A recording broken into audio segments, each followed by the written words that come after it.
ရှင် China နိုင်ငံဘန်ကောက်မြို့ Bangkok Art and Cultural Center မှာပြုလုပ်ကျင်းပတဲ့မြန်မာနွေဦးအမှုပညာနဲ့ယဉ်ကျေးမှုရန်ပုံငွေဖျော်ဖြေပွဲကို online မှာတဆင့်ကြည့်ရှုအားပေးနေကြတော့မြန်မာနိုင်ငံနဲ့နိုင်ငံတကာမှညီကိုမောင်နှမများကိုမင်္ဂလာညနေခင်းပါလို့ပထမဦးဆုံးနှုတ်ခေါ်ဆက်သလိုက်ပါတယ်ခင်ဗျာကျွန်တော်တို့ကတော့ထိုင်းနိုင်ငံရောက်တက္ကသိုလ်တွေမှာဘွဲ့လွန်သင်ကြားနေတော့ကျောင်းသားကျောင်းသူများဖြစ်ပြီးယခုပွဲရဲ့အစီအစဉ်တင်ဆက်သူများဖြစ်ပြုလုပ်သွားမှာဖြစ်ပါတယ်ခင်ဗျာHello, welcome everyone who is watching live from Myanmar as well as from other international countries to our Myanmar Spring Arts and Culture fundraising event in Thailand. We are postgraduate students studying in Thailand and we will be the presenters here for this event. မြန်မာနွေဦးအမှုပညာနဲ့ယဉ်ကျေးမှုဖျော်ဖြေပွဲဟာဆိုလို့ရှိရင်မြန်မာနိုင်ငံရဲ့မြန်မာနွေဦးတော်လှန်ရေးအတွက်အထောက်ပံ့ဖြစ်စေဖို့ထိုင်းနိုင်ငံရောက်မြန်မာကျောင်းသားများမှာပူးပေါင်းစီစဉ်တင်ဆက်ခြင်းဖြစ်ပါတယ်။ဒီပွဲရဲ့အဓိကရည်ရွယ်ချက်ကတော့မြန်မာနိုင်ငံမှာစစ်အာဏာရှင်များကြောင့်ကြုံတွေ့နေရသောဖိနှိပ်ညှဉ်းဆဲတပ်ဖြတ်မှုများကိုထိုင်းနိုင်ငံအပါအဝင်အာဆီယံနိုင်ငံများနဲ့ကမ္ဘာနိုင်ငံအသီးသီးမှသိရှိပြီးမြန်မာဒီမိုကရေစီအရေးအတွက်ကူညီဖေးမပေးစေလိုကြောင်းမြစ်တာရက်ခံလိုခြင်းလည်းဖြစ်ပါတယ်။မြန်မာပြည်သူပြည်သားများအတွက်ရန်ပုံငွေများလည်းရရှိစေလိုခြင်းထိုင်းနိုင်ငံရောက်မြန်မာကျောင်းသားကျောင်းသူများမှာပြည်တွင်းပြည်ပမှာရှိတဲ့မြန်မာများနဲ့တူအေးတူပူများရှိနေကြောင်းလုံးဝသွေးမအေးကြောင်းကိုလည်းပြောကြားလိုခြင်းဟာဒီပွဲရဲ့ရည်ရွယ်ချက်များဖြစ်ပါတယ်ခင်ဗျာAll Myanmar students in Thailand came in hands together and organized this event to get financial support to Spring Revolution happening now in Myanmar. And we would like to let our people know that we will be with them together to fight against the military coup. With this event, we aim to request all ASEAN countries as well as all countries around the world to support us in defending Myanmar democracy and fight against the Myanmar military coup, which is practicing unlawful detention, tortures, brutal killings to our leaders, peaceful protesters, and civilians. အခုကျင်းပတဲ့မြန်မာနွေဦးအမှုပညာဖျော်ဖြေပွဲကိုဖြစ်မြောက်အောင်အဓိကစီစဉ်ကျင်းပသူများကတော့ထိုင်းနိုင်ငံတက္ကသိုလ်အသီးသီးမှာပညာသင်ကြားနေသောမြန်မာကျောင်းသူကျောင်းသားများပဲဖြစ်ပါတယ်ခင်ဗျာ The main organizers of this Myanmar Spring Arts and Culture fundraising event are the students who are studying in the respective universities in Thailand.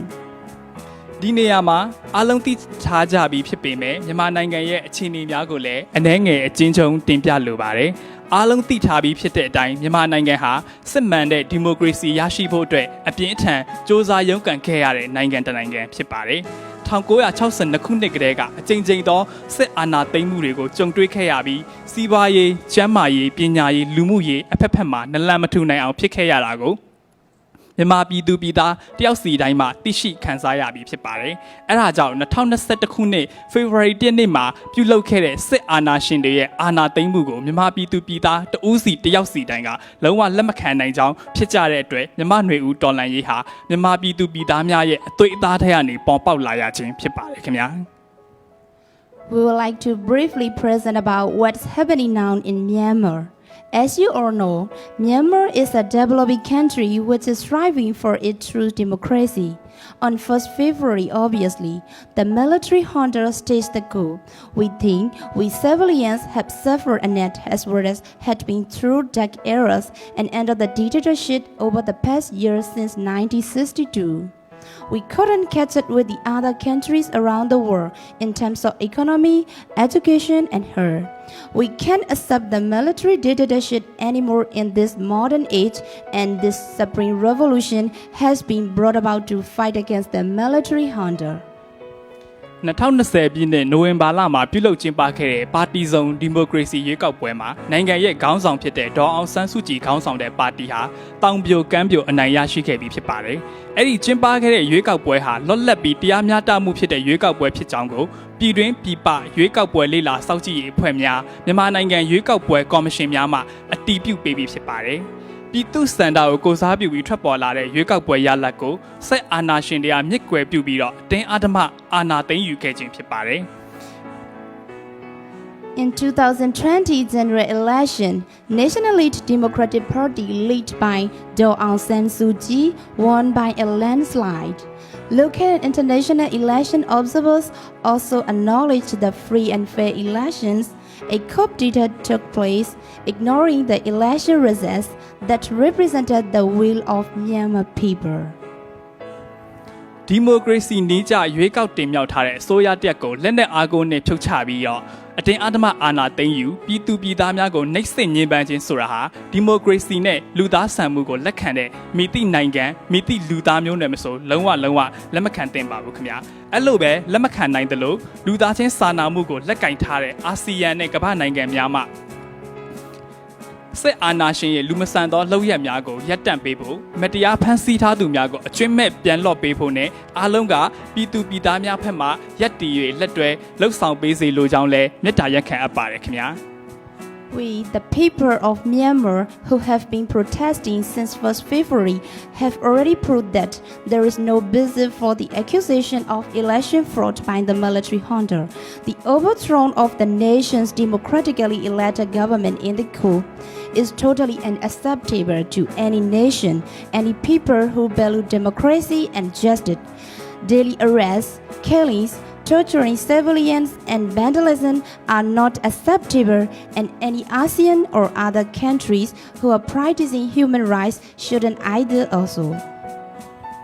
ကျွန်တော်တို့မြန်မာနိုင်ငံအားဆိုရင်ဒေါ်အောင်ဆန်းစုကြည်ဦးဆောင်သောအစိုးရလက်ထက်မှာပြည်သူလူထုအကျိုးအတွက်တိုးတက်ပြောင်းလဲမှုများစွာကိုလှုံ့ဆော်နိုင်ခဲ့ပြီဖြစ်ပါတယ်။ကဏ္ဍအသီးသီးမှတိုးတက်ပြောင်းလဲမှုများကိုမြန်မာပြည်သူပြည်သားတဦးတစ်ယောက်စီတိုင်းဟာသိရှိခံစားရပြီလည်းဖြစ်ပါတယ်။အဲဒါကြောင့်ပြည်သူလူထုအနေနဲ့ခေတ်နောက်ပြန်ဆွဲပြီးအုပ်ချုပ်မဲ့စစ်အုပ်ချုပ်ရေးကိုဘလို့နီးနဲ့မှလက်မခံနိုင်ကြောင်းကိုမြန်မာຫນွေဦးတော်လှန်ရေးမှတက်တည်ပြနေပြီဖြစ်ပါတယ်။အမှန်တရားအတွက်အဆုံးထိဆက်လက်တိုက်ပွဲဝင်သွားမှာဖြစ်ပါကြောင်းကိုလည်းဤနေရာမှာပြောကြားလိုပါတယ်ခင်ဗျာ။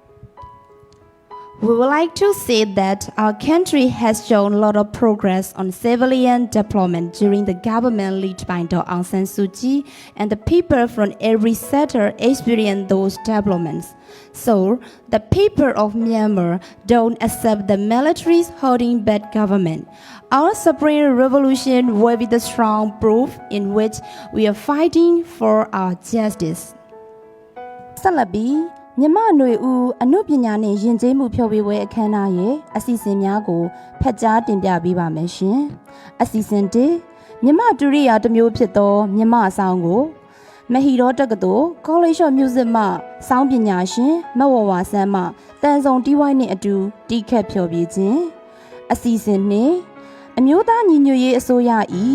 အမျိုးသမီးလူငယ်နှင့်ကလေးသူငယ်ရေးရာဝန်ကြီးဌာနဒုတိယဝန်ကြီးဒေါ်ဤတင်စာမောင်ဤဗီဒီယိုမက်ဆေ့ချ်ကိုဖွင့်ပြပေးခြင်းအစီအစဉ်တော့ထိုင်းနိုင်ငံရောက်မြန်မာအတိုင်းဝိုင်းကိုစားပြု၍ကိုဆိုင်းလောင်မိုင်းမှအဖွင့်အမှာစကားပြောကြားပေးခြင်းအစီအစဉ်လေးຫນွေဦးတော်လှန်ရေးတခြင်းများကိုတန်ဆုံတီးဝိုင်းဖြင့်ဖျော်ဖြေခြင်းနှင့်ကြပြရွတ်ဖတ်ခြင်းအစီအစဉ်ကမြန်မာနိုင်ငံ၏လက်ရှိအခြေအနေများကိုထင်ဟပ်စေမည့်နောက်ခံစကားပြောပြဆက် narrated drama ဖြင့်ဖျော်ဖြေတင်ဆက်ခြင်းအစီအစဉ်6မဟီရောတက္ကသိုလ် College of Music မှကျောင်းသူမတ်ဝဝဆန်းမှကိုတိုင်ရေးဆက်တီးကုံထားသောတော်လန်ရေးတခြင်းတစ်ပုဒ်ကိုတန်ဆုံတီးဝိုင်းဖြင့်ဖျော်ဖြေတင်ဆက်ခြင်းအစီအစဉ်9ຫນွေဦးတော်လန်ရေးတွင်အသက်ပေးသွားကြကုန်သောသူရဲကောင်းများကိုအောက်မေ့တတိယသောအားဖြင့် Revolution အမည်ရတော်လှန်ရေးတခြင်းဖြင့်ဂုဏ်ပြုတည်ဆိုခြင်းနှင့်ဆုတောင်းမေတ္တာပို့သခြင်းအစီအစဉ်ရှိထိုင်းနိုင်ငံရောက်မြန်မာကျောင်းသားကျောင်းသူများကိုစားကိုယ်စားလှယ်2ဦးမှကျေးဇူးတင်စကားပြောကြားခြင်းနှင့်အခမ်းအနားပြီးဆုံးကြောင်းကြေညာခြင်းတို့ပဲဖြစ်ပါတယ်ရှင်။ We are going to announce the agendas of the events. Agenda 1 presenting the instrumental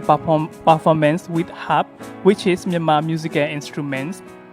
by Miss Wawa San. She is the student of College of Music, Mahidol University. The title name of the psalm is Set Tok Chin.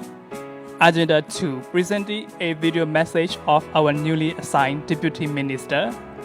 Ministry of Women, Youth and Children Affairs, Daw Ten Samao from National Unity Government. Agenda 3 giving an opening speech by Kosai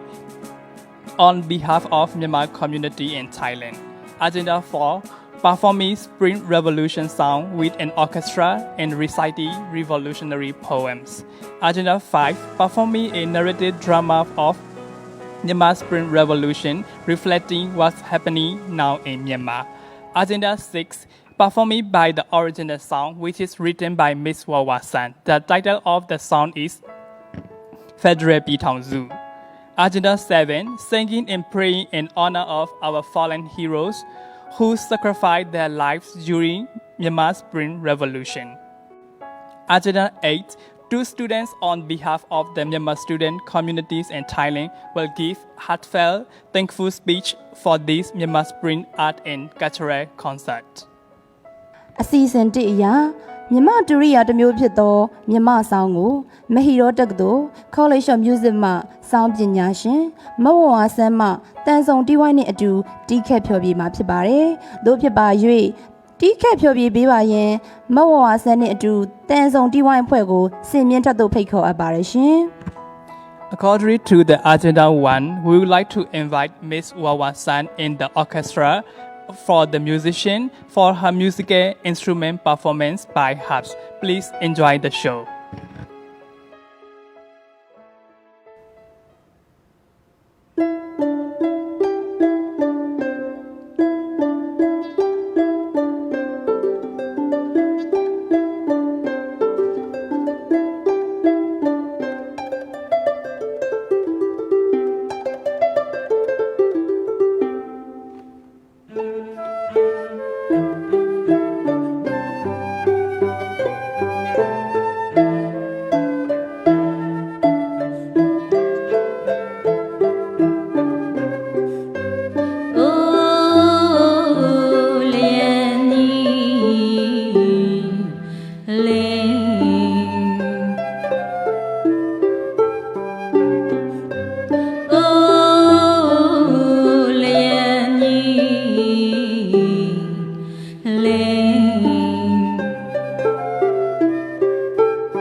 အစီအစဉ်နှစ်အနေနဲ့အမျိုးသားညီညွတ်ရေးအစိုးရ၏အမျိုးသမီးလူငယ်နှင့်ကလေးသူငယ်ရေးရာဝန်ကြီးဌာနမှဒုတိယဝန်ကြီးဒေါ်ဤတင်စာမောင်၏ဗီဒီယိုမက်ဆေ့ချ်ကိုဖွင့်ပြပေးမှာဖြစ်ပါတယ်။ဒေါ်ဤတင်စာမောင်ဟာဆိုရင်2020ပြည့်နှစ်အထွေထွေရွေးကောက်ပွဲမှာလူပောင်သစ်ပါတီမှဝင်ရောက်ရှင်ပြိုင်ခဲ့ပြီးအမျိုးသားဒီမိုကရေစီအဖွဲ့ချုပ်နှင့်ရှင်ပြိုင်ရာတွင်မဲခွာချမှုဖြင့်အနိုင်မရရှိခဲ့တော်လဲ2021ခုနှစ်ဖေဖော်ဝါရီလစစ်အာဏာသိမ်းမှုတွင်လူထုအောင်ကြွဆန္ဒဖော်ထုတ်မှုကိုစတင်ဦးဆောင်ခဲ့သောခေါင်းဆောင်များထဲမှတဦးဖြစ်ပါတယ်။သူမဟာစစ်အာဏာရှင်ဆန့်ကျင်ရေးဆန္ဒပြပွဲတိုင်းမှာပြည်သူလူထုရှေ့မှမမမက်မက်ရက်တီကဆန္ဒဖော်ထုတ်ခဲ့သောလေးစားပွဲသူရဲကောင်းတဦးလည်းဖြစ်ပါတယ်။လက်ရှိအချိန်မှာရွေးကောက်ပွဲအနိုင်ရအမျိုးသားဒီမိုကရေစီအဖွဲ့ချုပ်မှကိုယ်စားလှယ်များသက်ဆိုင်ရာနယ်ပယ်အသီးသီးမှပညာရှင်များခေါင်းဆောင်က ထွက်ပေါ်လာတော့ပြည်ထောင်စုလွှတ်တော်ကိုစားပြုကော်မတီမှတဆင့်ဖွဲ့စည်းလိုက်တော့ပြည်ထောင်စုသမ္မတမြန်မာနိုင်ငံတော်အမျိုးသားညီညွတ်ရေးအစိုးရဟာယခုဧပြီလ16ရက်နေ့မှာပေါ်ပေါက်ခဲ့ပြီးဖြစ်ပါတယ်။ဒေါ်ဤတင်စာမောင်ဟာအဆိုပါအမျိုးသားညီညွတ်ရေးအစိုးရအဖွဲ့ရဲ့အမျိုးသမီးလူငယ်နဲ့ကလေးသူငယ်ရေးရာဝန်ကြီးဌာနမှာဒုတိယဝန်ကြီးအဖြစ်တာဝန်ပေးရခြင်းခံထားရသူတဦးလည်းဖြစ်ပါတယ်။မြန်မာနိုင်ငံသူနိုင်ငံသားအားလုံးအတွက်ဒေါ်ဤတင်စာမောင်ရဲ့ဗီဒီယိုမက်ဆေ့ချ်လေးကိုဖွင့်ပြပေးခြင်းပါတယ်ရှင်။ According to the agenda 2, we would like to play the video message by Dr. Ethan Zamau, our newly assigned Deputy Prime Minister, Ministry of Women, Youth and Children Affairs for NUG. In this point, I would like to mention briefly about National Unity Government and Dr. Ethan Zamau.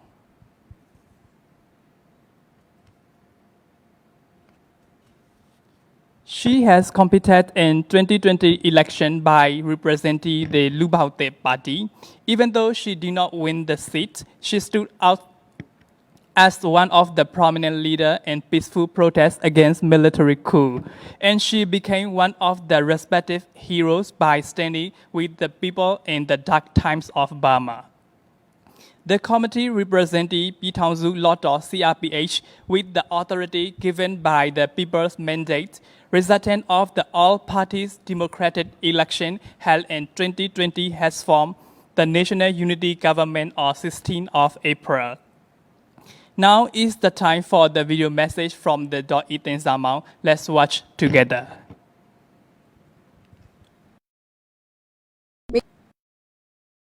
မင်္ဂလာပါရှင်ဒီပမှာရောက်နေတဲ့ကျမရဲ့ညီကိုမောင်နှမရဲဘော်ရဲဘက်တင်အားလုံးမင်္ဂလာပါလို့ကျမနှုတ်ဆက်လိုက်ပါတယ်ကျမနာမည်ကတော့ဤတင်စာမောင်ပါရှင်ကျမကຫນွေဦးတော်လန်ရေးမှာရဲဘော်ရဲဘက်တင်နဲ့အတူတူခုချိန်ထိတိုက်ပွဲဝင်နေတဲ့ရဲဘော်တယောက်ပဲဖြစ်ပါတယ်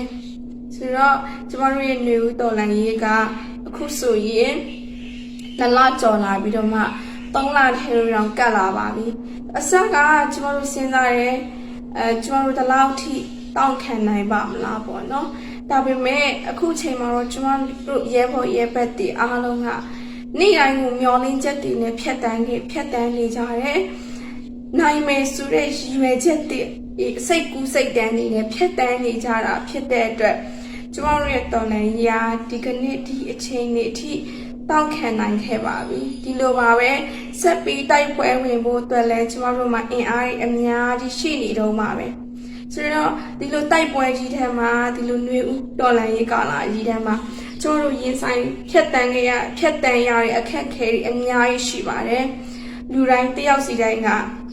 အသက်အန္တရာယ်ရဲ့စိုးရိမ်ကြောင့်ကြမှုတွေမလုံခြုံမှုတွေစိတ်ဖိစီးမှုတွေအများကြီးနဲ့ရင်ဆိုင်ကြော်လွားပြီးဖြတ်တန်းနေရတဲ့ကာလဖြစ်ပါတယ်ဆိုတော့ဒီအခက်အခဲတွေကို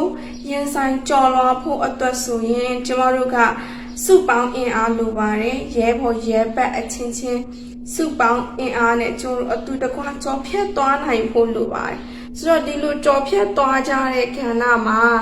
ကျမတို့ပြည်တွင်းထဲမှာရှိနေတဲ့ရဲဘော်တွေဒါမကပဲနဲ့ပြည်ပမှာရောက်ရှိနေတဲ့ကျမတို့ရဲ့ညီကိုမောင်နှမတွေရဲဘော်ရဲဘက်တွေရဲ့ပါဝင်ပူးပေါင်းမှုဟာလည်းဒီတော်လှန်ရေးကာလကြီးမှာအင်မတန်မှအရေးပါတဲ့ကဏ္ဍတစ်ခုဖြစ်တယ်လို့ကျမအနေနဲ့ယူဆပါတယ်ဆိုတော့ကျမတို့ကပြည်တွင်းထဲမှာဘလောက်ပဲလုပ်အကန့်အသတ်ရှိတယ်ကျမတို့မှာအခုချိန်ဆိုရင်အင်တာနက်ဖြတ်ခံထားရတယ် Facebook ban ခံထားရတယ်နောက်တစ်ခုကျမတို့ဆက်သွယ်ရေးနည်းပညာတွေအားလုံးဖြတ်တောက်ခံထားရတဲ့အခြေအနေမှာကျမတို့ရဲ့အတန်ကိုကဘာကတိအောင်ကြားဖို့ဆိုရင်တော့ကျမတို့ရဲ့ပြည်ပမှာရောက်ရှိနေတဲ့ညီကိုမောင်နှမတွေရဲ့အင်အားကိုကျမတို့အမြဲတမ်းအားကိုးရပါတယ်ယူရပါတယ်ဒီအတွက်ပြည်ပမှာရောက်ရှိနေပြီးတော့မှကျမတို့ ਨੇ အတူတူတိုက်ပွဲဝင်ပေးခဲ့တဲ့တိုက်ပွဲဝင်ပေးနေစေဖြစ်တဲ့ကျမရဲ့ညီကိုမောင်နှမတွေအားလုံးကိုလည်းကျမကဒီနေရာကနေပဲကျေးဇူးတင်ပါတယ်ကျမတို့ပြည်ပမှာရောက်ရှိနေတဲ့ကျမတို့ညီကိုမောင်နှမတွေရဲ့ရုန်းကန်လှုပ်ရှားမှုမျိုးတော်လှန်ရေးတိုက်ပွဲဝင်မှုတွေအားလုံးကိုကျမအနေနဲ့ပြန်ကြည့်တော့လေအရင်အားရပါတယ်ကြည်နဲ့ဝမ်းသာပါတယ်ကျမတို့လိုအထဲမှာရောက်နေတဲ့သူတွေအတွက်ကတော့ပြည်ပမှာရှိနေတဲ့ညီကိုမောင်နှမတွေရဲ့စူးစမ်းရုန်းကန်မှုပါဆိုရင်ကျမတို့အတွက်အရင်ပဲအားတက်ရပါတယ်ဆိုတဲ့ခါကျတော့ဒီတော်လှန်ရေးကာလကြီးမှာလူတိုင်းကကိုလုံနိုင်တဲ့အလုပ်ကိုကြရတာဝန်ကိုထမ်းဆောင်ရတာဖြစ်တဲ့အတွက် ကဏ္ဍတေးသေးကဏ္ဍကြီးကြီးဆိုတော့ဒီတော်လိုင်းရေးမှာမြင့်မြတ်တဲ့အလုပ်ကြီးပဲဖြစ်ပါတယ်ဆိုတော့ဒီတော်လိုင်းရေးမှာကိုကကင်မရာလေးပဲကင်ပြီးချက်ပုံပဲရိုက်ဒီတော်လိုင်းရေးမှာကျမတို့ Facebook ပေါ်ပဲတင်ဒီတော်လိုင်းရေးမှာလူကိုယ်တိုင်ထွက်ပြီးတော့ပဲတိုက်ပွဲပဲဝင်ကျမတို့မှာစစ်အာဏာရှင်ကိုမုန်းတီးတဲ့စိတ်ရှိပြီးကျမတို့အာဏာရှင်စနစ်ကိုအမြင့်ဖြတ်ချင်းမုန်းမယ်ဆိုတဲ့စိတ်ရှိပြီးကျမတို့ကဒီမိုကရေစီကိုချစ်မြတ်နိုးတဲ့စိတ်ရှိပြီးကျမတို့ကအနာဂတ်ဖက်ဒရယ်ပြည်ထောင်စုကိုတည်ထောင်ကြမယ်ဆိုတဲ့ရည်ရွယ်ချက်တွေရှိတဲ့ရွေးကတော့ကျမတို့ရဲ့တော်လှန်ရေးကကင်မရာကင်ပြီးပဲဓာတ်ပုံလေးပဲရိုက်အပြင်းမဲ့ထွက်လိုင်းပေါ်ကနေပဲဒါကအင်မတန်မြင့်မြတ်တဲ့အလုပ်ကိုလုပ်နေတာလို့ပဲကျမအနေနဲ့ယူဆပါတယ်ဒီအတွက်ကြောင့်မလို့ကျွန်တော်ဒီပမှာရောက်ရှိနေတဲ့ကျမရဲ့ညီကိုမောင်နှမတွေရဲ့ဒီအချိန်ဒီမှာရုန်းကန်စူးစမ်းပေးမှုဟာဆိုရင်လည်းဒီတော်လန်ရေးကြီးအောင်မြင်ဖို့အတွက်တနည်းတစ်ခုအားဖြင့်ကဏ္ဍတစ်ခုကနေမှအရေးတကြီးထောက်ပံ့နိုင်တဲ့အခန်းကဏ္ဍလို့ပဲကျမအနေနဲ့မျှော်လင့်ပါတယ်ယူဆပါတယ်ဆက်ပြီးတော့လည်းကျွန်တော်တို့အထက်မှာရောက်ရှိနေတဲ့ကျွန်တော်တို့ရဲ့ရဲဘော်တွေကိုဒီထက်ပိုပြီးအားပေးနိုင်မယ်ကူညီနိုင်မယ်ကျမတို့ရဲ့အတန်ကိုကဘာကတည်အောင်ဒီထက်ပိုပြီးတော့မှဖြန့်ပေးနိုင်မယ်ကူညီပေးနိုင်မယ်လို့လည်းကျမကယူဆပါတယ်ဒီအတွက်ကျေးဇူးတင်ပါတယ်ရှင်အားလုံးကျမလည်းကူးဆိုင်ကြပါဒီကာလကကိုဗစ်ကာလလည်းဖြစ်တဲ့အတွက်ဆိုတော့နေကောင်းကျန်းမာဖို့လည်းကျမကပြည်တွင်းထဲကနေပြီးတော့မှဆုတောင်းပေးလိုက်ပါတယ်ရှင်ကျမတို့ပြည်တွင်းထဲမှာရှိနေတဲ့ရဲဘော်ရဲဘက်တွေအားလုံးကလည်းဒီပေါက်မှာရှိနေတဲ့ရဲဘော်ရဲဘက်တွေအားလုံးနဲ့တရားတဲ့အတူတူရှိပါတယ်ကျမတို့လည်းအမြဲတမ်းကျေးဇူးတင်နေပါတယ်ဆိုတဲ့အကြောင်းပြောကြားရင်းနဲ့ကျမဒီဗီဒီယို message လေးကိုပေးပို့လိုက်ပါတယ်ရှင်ကျေးဇူးတင်ပါတယ်ဝိုင်းကိုစားပြု၍ကိုဆိုင်လောင်မိုင်းမှဖွင့်မစကားပြောကြားပေးမှာဖြစ်ပါတယ်တို့ဖြစ်ပါ၍ဖွင့်မစကားပြောကြားပေးပါရင်ကိုဆိုင်လောင်မိုင်းအားစင်မြင့်ထက်သို့ဖိတ်ခေါ်ရပါတယ်ရှင် According to the Agenda 3, on behalf of the Myanmar community in Thailand, we would like to invite Kosai. He is the member of the charity organization by the name of Myanmar Community in Thailand. This organization is helping civil disobedience movement in Myanmar, refugees, and any Myanmar civilians for those who need help. So I would like to invite Kosai to be on the stage for the opening speech.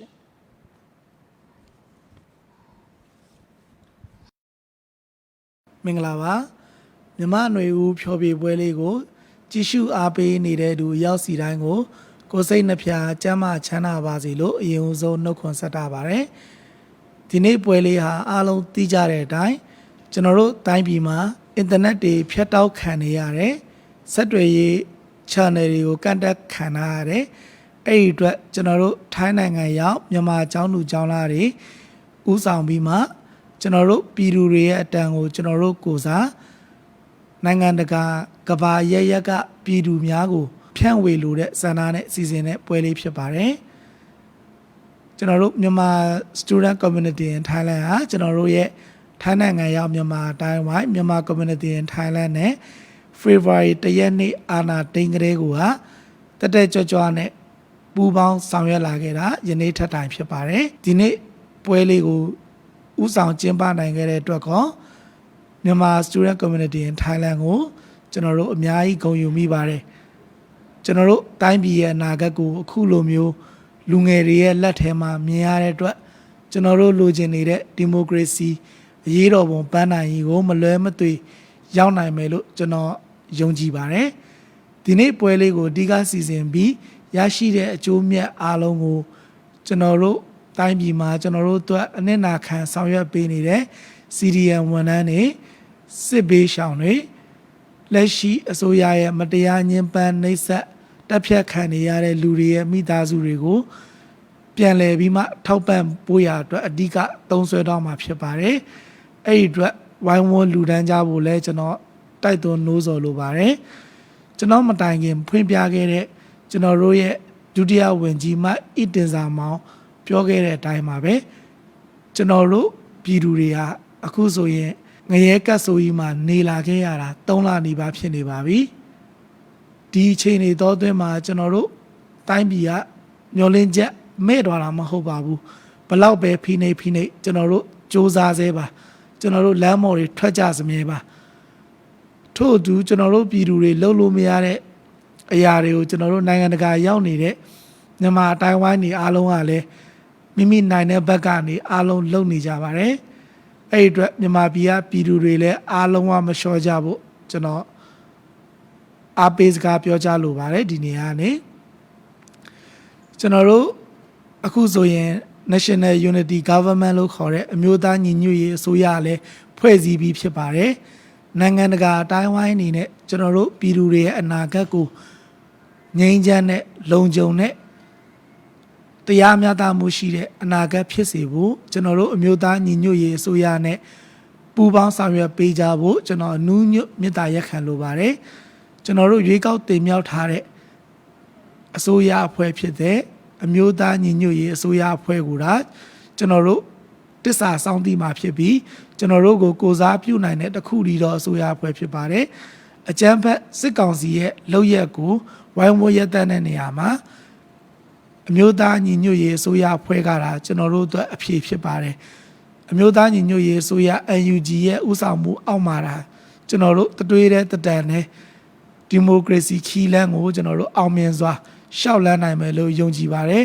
ထို့အတွက်အပြည်ပြည်ဆိုင်ရာအတိုင်းဝိုင်းနေနိုင်ငံတကာကနိုင်ငံအသီးသီးကအစိုးရတွေဟာကျွန်တော်တို့ရဲ့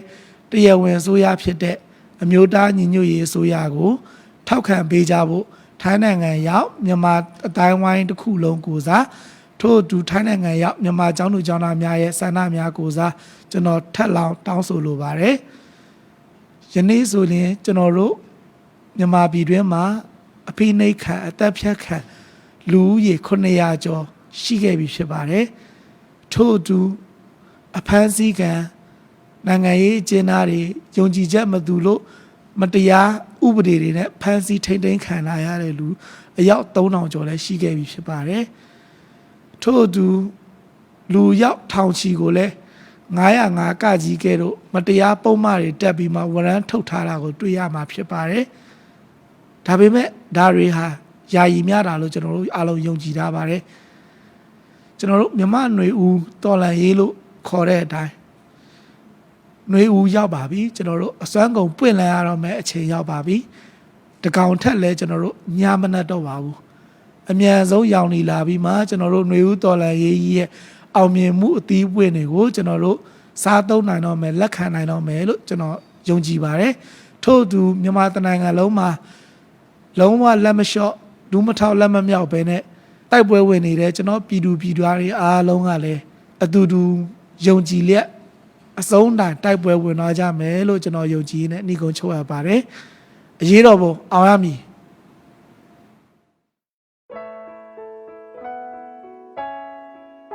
ကျမတို့မြန်မာနိုင်ငံသူနိုင်ငံသားများဟာယခုအချိန်မှာအဖက်ဖက်မှအခက်အခဲမျိုးစုံနဲ့ကြုံတွေ့နေကြရပါတယ်။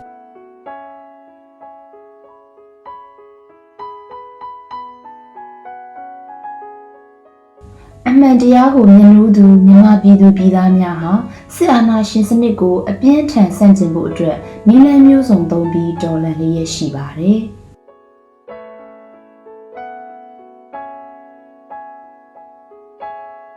စစ်အုပ်စုရဲ့လှုပ်ဆောင်ချက်များကိုရှေ့ဆက်မသွားနိုင်စေရန်နဲ့အဓိကဖြိုလဲပေးနိုင်ရင်အရေးကြီးသောဝန်ထမ်းများရဲ့ Civil Disobedience Movement ဟာဆိုရင်အရှိန်အဟုန်မြင့်အားကောင်းလျက်ရှိပြီးဒီ CDM Movement ဟာငြိမ်းချမ်းစွာနဲ့အထိရောက်ဆုံးဆန္ဒပြခြင်းပဲဖြစ်ပါတယ်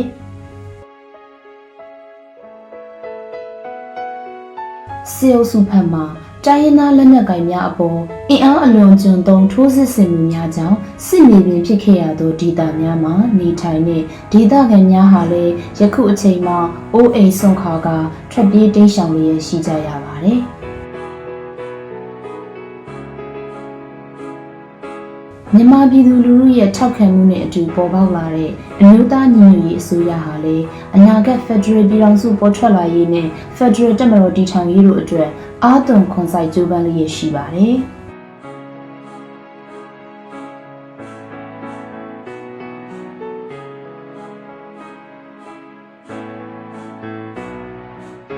ဒီ ဒီလိုမျိုးမြန်မာနိုင်ငံရဲ့အဖက်ဖက်မှလိုအပ်ချက်များကိုတအားသေး၍ကူညီထောက်ပံ့ပေးနိုင်ရန်လူဒန်းလိုပါကဖော်ပြပါမြန်မာ Spring မြန်မာနွေဦး Facebook Page Messenger မှာတဆင့်ဆက်သွယ်လူဒန်းပေးနိုင်ပါတယ်ရှင်အစီအစဉ်လေးအနေနဲ့ຫນွေဦးတော်လှန်ရေးတခြင်းများကိုတန်ဆုံတီဝိုင်းဖြင့်ဖျော်ဖြေတင်ဆက်မှာဖြစ်ပါတယ်။ဒီတန်ဆုံတီဝိုင်းမှာပါဝင်အားဖြင့်တိခတ်မဲ့သူတွေကတော့မဟီရောတက္ကသိုလ်နဲ့စရီနာခရနာဝီရော University တို့မှဂီတပညာရှင်များနဲ့ကျောင်းသားကျောင်းသူများပဲဖြစ်ပါတယ်။ဒီအစီအစဉ်ရဲ့ပထမဆုံးဖျော်ဖြေမှုအနေနဲ့သွေးသစ္စာဆိုတဲ့ຫນွေဦးတော်လှန်ရေးတခြင်းကိုတန်ဆုံတီဝိုင်းတည်တဲ့နဲ့ဖျော်ဖြေတင်ဆက်မှာဖြစ်ပါတယ်။သို့ဖြစ်ပါ၍ဖျော်ဖြေတင်ဆက်ရန်တန်ဆုံတီဝိုင်းအဖွဲ့ကိုစီမြင့်တက်သို့ဖိတ်ခေါ်အပ်ပါရရှင်။ According to the agenda 4, songs about the revolution are going to be performed with an orchestra. So I would like to welcome the musicians, students, and the performers to the stage. The musicians are the professors and students from the International College of Music, Mahidol University, Sina Krina Redot University, and many other universities. Please welcome on the stage.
တန်ဆုံတီးဝိုင်းမှာဖျော်ဖြေသွားတဲ့ဂီတအမှုပညာရှင်များဟာနှင်းစီပန်းကိုတင်ဂီတတစ်ခုအနေနဲ့သုံးစွဲသွားကြပါတယ်။ရဲရင်ချင်းကိုကိုစားပြုတဲ့အနီရောင်နှင်းစီပန်းဟာ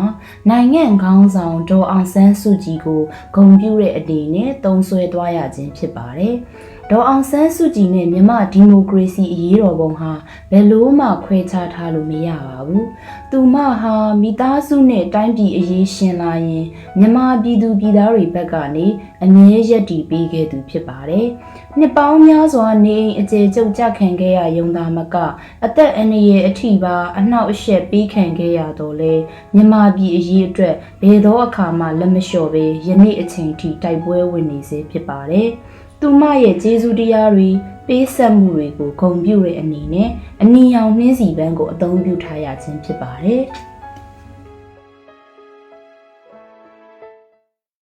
အစီအစဉ်လေးရဲ့ဒုတိယတစ်ပုတ်အနေနဲ့ငါလိပ်ပြားလုံးတဲ့ဆိုတဲ့တခြင်းကိုတန်ဆုံတီးဝိုင်းမှတီးခတ်ပြီးចောင်းသားចောင်းသူများမှတီးဆိုပေးမှာဖြစ်ပါတယ်။သို့ဖြစ်ပါ၍တီးဆိုဖြောပြပေးမိចောင်းသားចောင်းသူများကိုစင်မြင့်ထက်သို့ဖိတ်ခေါ်အပ်ပါတယ်ရှင်။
The door and let me loose and they jar ain't them yellow let me get oh yeah yeah yeah I like yellow there oh yeah yeah yeah I like yellow get oh yeah yeah yeah me like yellow there oh yeah yeah yeah me like yellow get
တိဆိုဖြော်ပေးပြီးသွားကြပါကုန်သောတန်ဆုံတီဝိုင်းအဖွဲ့နှင့်ကျောင်းသားကျောင်းသူများကိုကျေးဇူးအထူးပင်တင်ရှိအပ်ပါတယ်ရှင် We would like to say heartfelt thanks to the students and all the musicians. အစီအစဉ်လေးရဲ့တတိယပိုင်းအနေနဲ့ຫນွေဦးတော်လှန်ရေးကြပြများကိုရွတ်ဖတ်မှာဖြစ်ပါတယ်ကြပြရွတ်ဖတ်ပြီးပါရင်မဟီရောတက္ကသိုလ်မှကျောင်းသူတဦးအားစင်မြင့်ထက်သို့ဖိတ်ခေါ်အပ်ပါတယ်ရှင် For the third program of the Agenda 4 is recited poems, so I would like to invite one student from the Mahidol University to be on the stage to recite the revolutionary poems. တတိဘဲကောင်သေးရဲလေးတဲ့ကျုံဝါတဲ့နဲ့အတူစစ်သားကြီးကတနတ်မောင်းကိုဖြောင်းကနေဆွဲတင်လိုက်ပြီးရဲဝံ့စွာရှိတက်တယ်တစ်ဖက်မှာကလက်နက်မပါကြီးကမပါဂျန်စီလေးတွေမျက်ရည်ဘုံငွေတွေကြားမှာတယောက်ကိုတယောက်ကူရင်တယောက်အလောင်းကိုတယောက်ကောက်ရင်ငါတို့ရှင်တွေခွဲခဲ့ကြတာပေါ့နောက်တစ်ချိန်ကဘာကြီးမှာရဲစွမ်းတက်တိအကြောင်းကိုတင်ကြားတဲ့အခါမြမပြည်သူများလို့သာတခွန်းနဲ့ပြောလိုက်အငုတ်စိတ်နဲ့အဆွဲရခဲ့ကြတဲ့စစ်ခွေးယူတွေတရေဘောကြောင်သူတွေအဖြစ်ကပသမိုင်းဖက်စာမှာခက်အဆက်ဆက်ဒဏ်ခတ်ခံရစေမယ်။ຫນွေဦးမုံ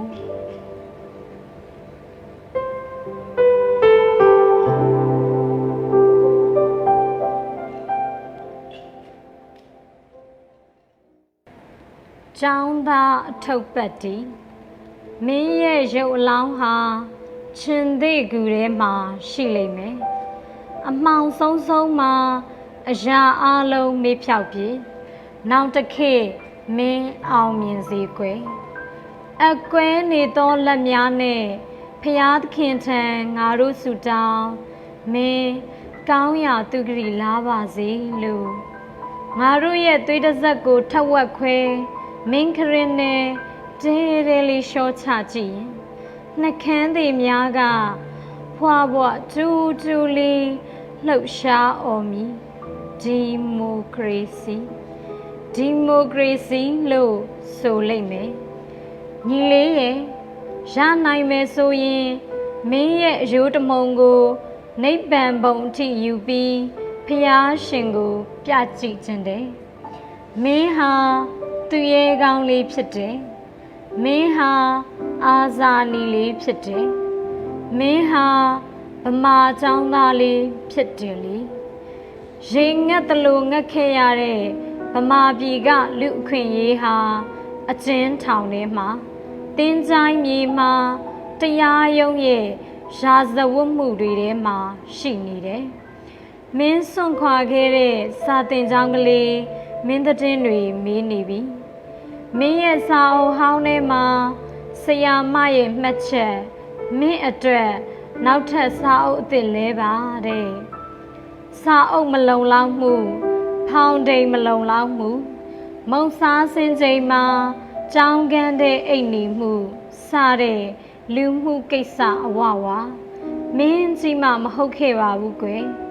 တိုက်ပွဲမှာခြုံမြစွာတောင်းဆိုနိုင်ဖို့ခေါင်းလောင်းအိုကြီးကိုနှုတ်ဆက်ချီတက်လာတဲ့အာဇာနည်လေးရေခွတောင်းရဲ့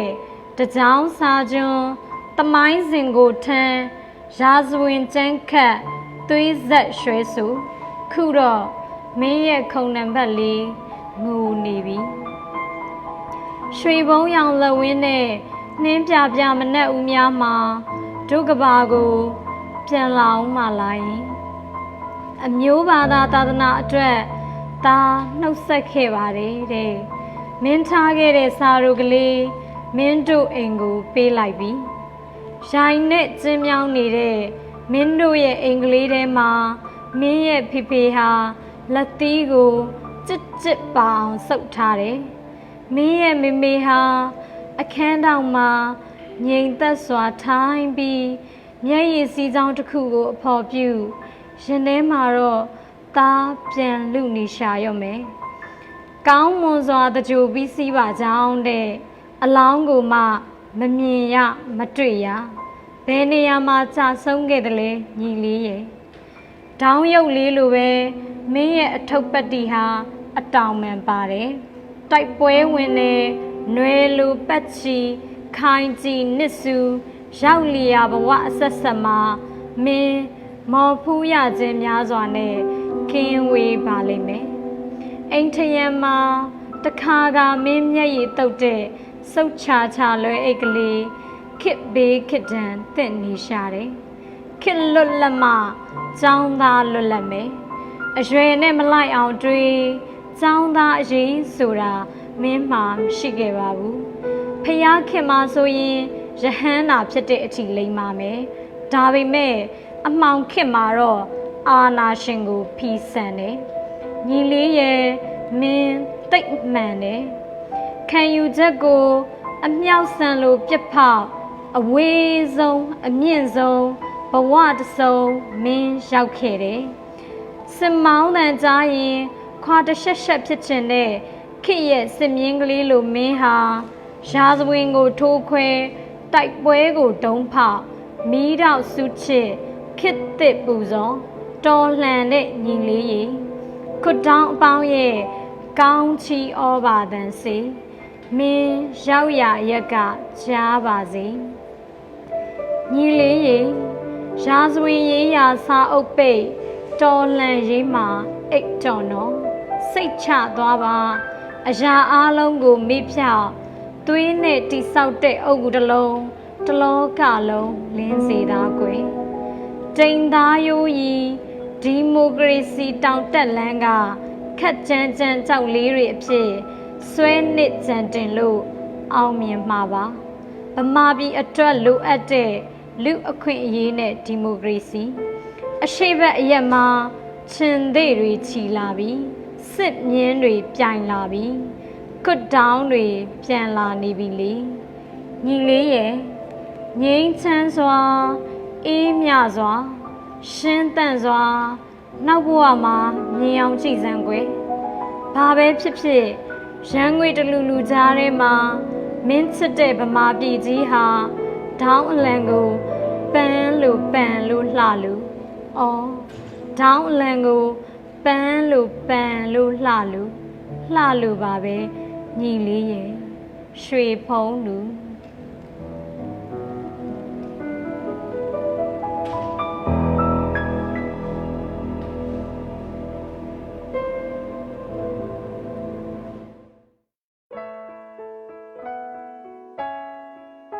ကျမတို့မြန်မာနိုင်ငံသူနိုင်ငံသားများဟာယခုအချိန်မှာအဖက်ဖက်မှအခက်အခဲမျိုးစုံနဲ့ကြုံတွေ့နေကြရပါတယ်။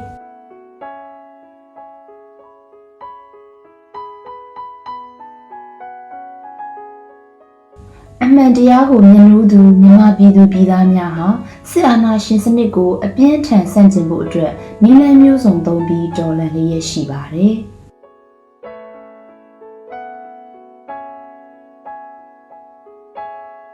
စစ်အုပ်စုရဲ့လှုပ်ဆောင်ချက်များကိုရှေ့ဆက်မသွားနိုင်စေရန်နဲ့အဓိကဖြိုလဲပေးနိုင်ရင်အရေးကြီးသောဝန်ထမ်းများရဲ့ Civil Disobedience Movement ဟာဆိုရင်အရှိန်အဟုန်မြင့်အားကောင်းလျက်ရှိပြီးဒီ CDM Movement ဟာငြိမ်းချမ်းစွာနဲ့အထိရောက်ဆုံးဆန္ဒပြခြင်းပဲဖြစ်ပါတယ်။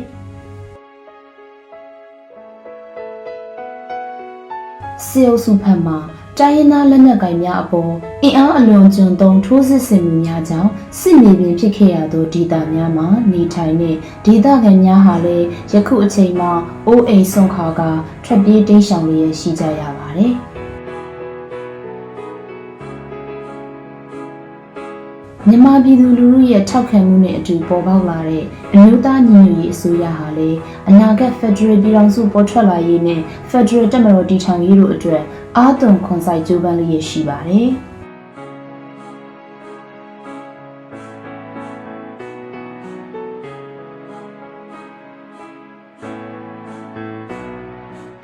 ဒီလိုမျိုးမြန်မာနိုင်ငံရဲ့အဖက်ဖက်မှလိုအပ်ချက်များကိုတအားသေး၍ကူညီထောက်ပံ့ပေးနိုင်ရန်လူဒန်းလိုပါကဖော်ပြပါမြန်မာစပရင်မြန်မာနွေဦး Facebook Page Messenger မှာတဆင့်ဆက်သွယ်လူဒန်းပေးနိုင်ပါတယ်ရှင်။အစီအစဉ်ကားအနေနဲ့မြန်မာနိုင်ငံရဲ့လက်ရှိအခြေအနေများကိုထင်ဟပ်စေမယ်။နောက်ခံစကားပြောပြဆက်ဖြင့်ဖျော်ဖြေတင်ဆက်မှာဖြစ်ပါတယ်။ ဒီပြဆက်ဟာဆိုရင်အပိုင်း6ပိုင်းနဲ့တင်ဆက်သွားမှာဖြစ်ပြီးဖေဖော်ဝါရီလ1ရက်နေ့အာဏာသိမ်းယူခဲ့သောအချိန်မှစ၍လက်ရှိအချိန်ထိမြန်မာနိုင်ငံတွင်ဖြစ်ပျက်နေသောမြေပြင်အခြေအနေများကိုအကျဉ်းချုပ်တင်ပြပေးသွားမှာဖြစ်ပါတယ်ရှင်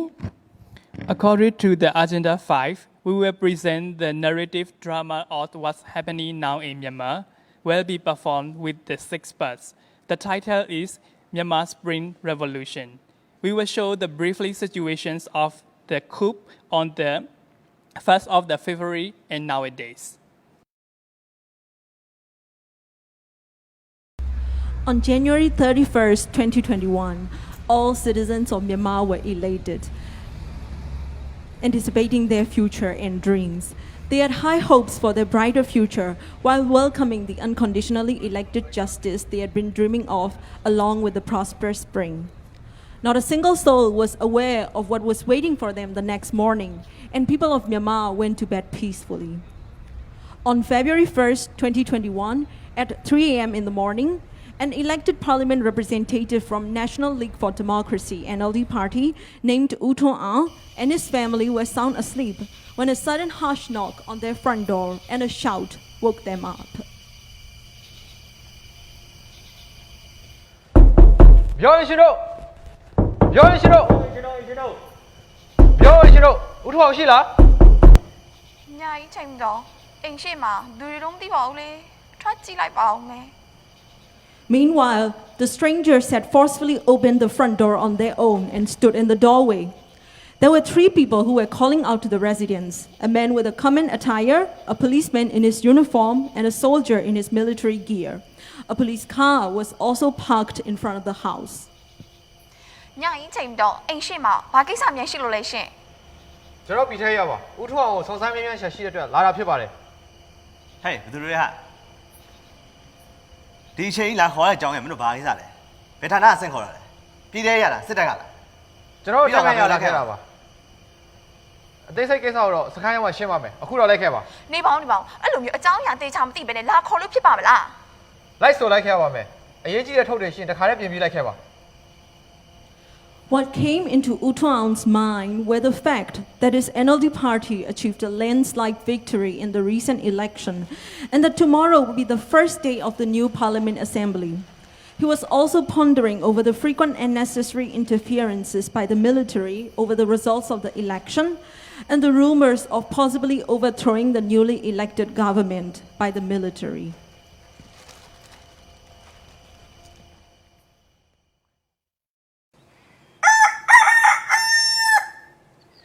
February 1st, the whole nation faced internet cutoff since dawn, and all TV channels were blocked, except for the military TV channel called MWD. အမေမနက်ကလေးကလေဘာဖြစ်တာလဲမသိပါဘူး Facebook ကလေတလား line ကြနေတာမသိဆွဲဘာမှတခုမှမပေါ်ဘာဖြစ်တာလဲမသိဘူး ဟုတ်လားအမေလည်းများဝီတလိုင်းမှာဖမ်းပြီးတော့တယ်ကျန်တဲ့ရုပ်တံတိုင်းတွေဘာမှဖမ်းပြီးတော့ဘူး ဟမ်အဲ့ဆိုမြောက်ဝတီလည်းတလိုင်းမဲရလားဘာဖြစ်တာလဲမသိဘူး အမေ Facebook လည်းမနက်6နာရီနဲ့ဘာမှမတတ်တော့ဘူးကြည့်အောင် ဟမ်အဲ့ဒါဆို line ကြမှာမဟုတ်သူတို့ line ဖြတ်တာလားမသိဘူး အေးဟုတ်တယ်ဟိုကောင်တွေဘာကြံနေပြီလဲမသိပါဘူး ဟာဘာကောင်နေလဲဘယ်ကောင်တွေကိုပြောနေရလဲနှလင်းတွေကိုကျွန်တော်ဟိုကောင်တွေကိုဖုံးဆက်ပြီးတော့မေးကြည့်အောင်မယ် ဟဲထားလိုက်စမ်းမနေရလေအချိန်တန်ပြန်ကောင်းသွားမှာပေါ့ အသာနေစမ်းမှာစက်ကိုစမ်းမယ်ဒီကိစ္စ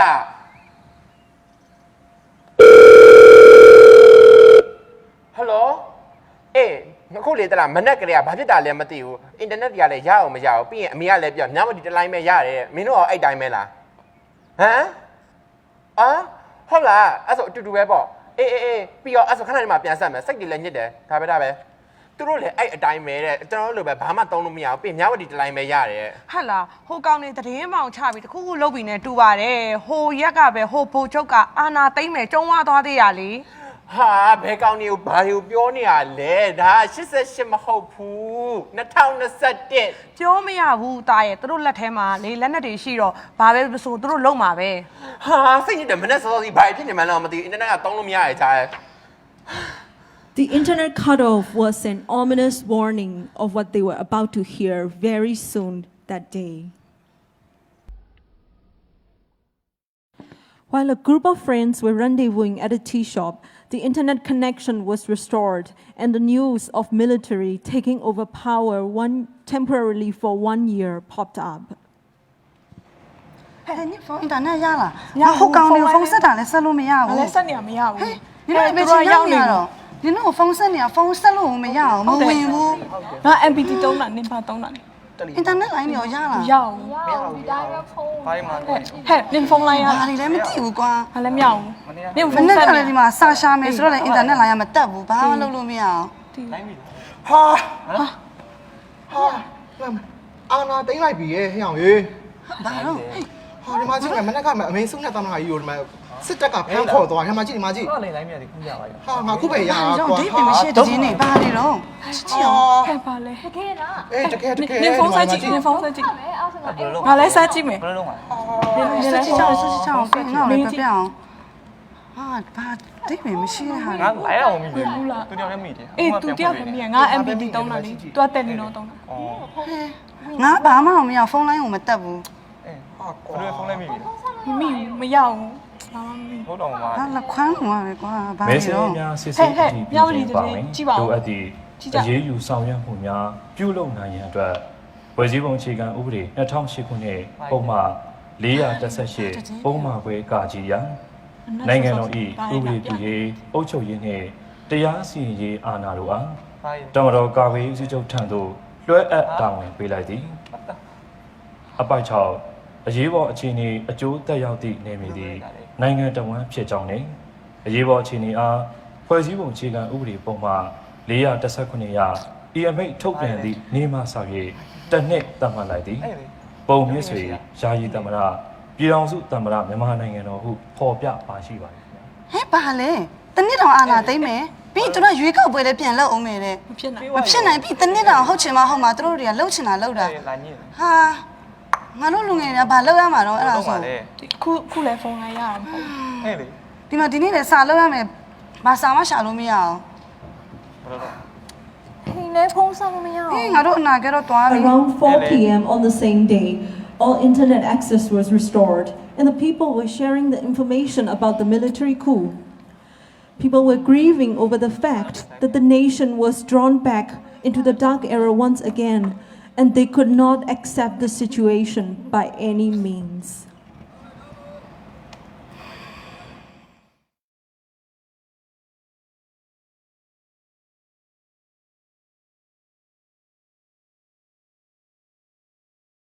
Myanmar nationals abroad had begun their protests by marching towards the United Nations offices in their respective countries. ဒီလိုယွန်းစရာကောင်းတဲ့ကိစ္စကိုဘယ်လိုမှထိုင်ကြည့်နေစရာအကြောင်းမရှိอ่ะဒီကောင်တွေဘယ်လောက်ခံမှာမို့လဲကြည့်နေလိုက်လေနိုင်ငံတကာကအတိုင်းကြည့်နေမှာရဲ့လားမတရားတာမှအသိသားကြီးလေဒီကောင်တွေဘယ်လောက်ခံမှာမို့လို့လဲ ဟုတ်တယ်ခံမှာမဟုတ် ဟဲဒီမှာကြည့်လိုက်အောင်ဂျပန်မှာမြန်မာတွေ UN ရှိကိုခြိတက်ကုန်တာကြည့်အောင်အုပ်စုလိုက်ကြီးအများကြီးပဲတကယ်အများကြီးပဲကုလသမဂ္ဂဒီတိုင်းကြည့်နေမှာမဟုတ်တာဟုတ်တယ်ငြိမ်ခံမှာသူတို့တကယ်အမှောင်မရှိတဲ့ကိစ္စကိုလုပ်တာကြက်တည်းတကယ်တုံးတာဟုတ်ပါကဲ မလေးအမေရိကန်သမ္မတဘိုင်နာကလည်းကြီးညာနာရယ်လေဖန်စီရတဲ့လူတွေအခုချက်ချင်းလွတ်ပေးတဲ့အခုအချိန်တွေကနေနောက်ပြန်မလှည့်လို့ရှိရင်ဥပဒေအရအရေးယူမယ်တဲ့အမအဲ့လူတွေအကုန်လုံးကိုလေဒီကောင်တွေမှာကိုယ်တည်တွင်ကိုတူးတာပဲသူတို့ကတော့မှအုံနောက်မရှိပဲလှုပ်ချလိုက်တာပဲနောက်ဆက်တွဲတွေကတပုံကြီးဟုတ်တယ်ဟဲ့ဒီမှာရန်ကုန်ကအမေရိကန်တန်ယုံကလည်းဒီမှာကြေညာချက်ကြီးဆိုပြီးထုတ်လိုက်ပြန်ပြီ ဘာဖြစ်လဲ နိုင်ငံခြားရေးဝန်ကြီးအန်တိုနီဘလင်ကန်ကကြေညာထားတာတဲ့ရွေးကောက်ပွဲကိစ္စကြီးကတက်တက်အကြောင်းပြရလေအကုန်လုံးသိတာပဲဒီလိုမျိုးတော့လေဘလို့ရမလား88တောင်ကလုံးမဟုတ်တဲ့ကိစ္စအောင် သူတို့ကမတရားတာအကုန်လုံးမှာလှုပ်ချင်လို့ငါတို့ပြည်သူတွေတနိုင်ငံလုံးအားတက်တရားပေးထားတဲ့မဲကိုမဲရှင်းမရလို့ကြီးညာတာကြည့်တော့ဟေး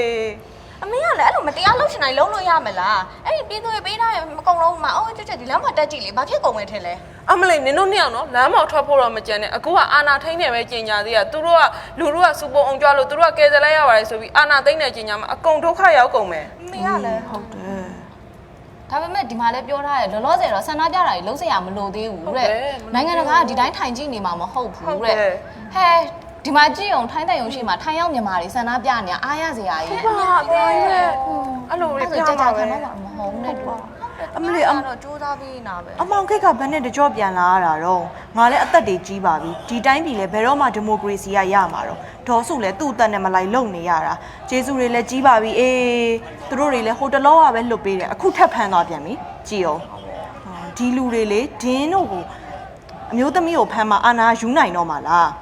ထ ဒီလိုအောက်တန်းကြတဲ့နီးတွေနဲ့တုံးတာဝတ်ကိုလဲစမ်းပဲအေး ဝတ်လဲမကလည်းဘယ်တော့လဲမအောင်မသိတော့ဘူးဟုတ်ပါဘူး ဒီပုံစံတိုင်းဆိုလို့ရှင်တော့စာတင်ကျောင်းတွေပြန်ဖွင့်ဖို့ကတော်တော်လိုမဲ့တဲ့ကလေးရဒုက္ခပဲအခုမှကိုပဲလေးညင်လို့စိတ်သက်သာရမလားရှိသေးတယ်အခုတခါအာနာထပ်သိမ်းလိုက်ပြန်ပြီမြန်မာပြီးတော့ရားစရာကိုမရှိဘူးတကယ်ပဲမလွယ်ဘူးဒီမှာစိတ်ရောဆရာဝန်တွေကတင်ထားပြီ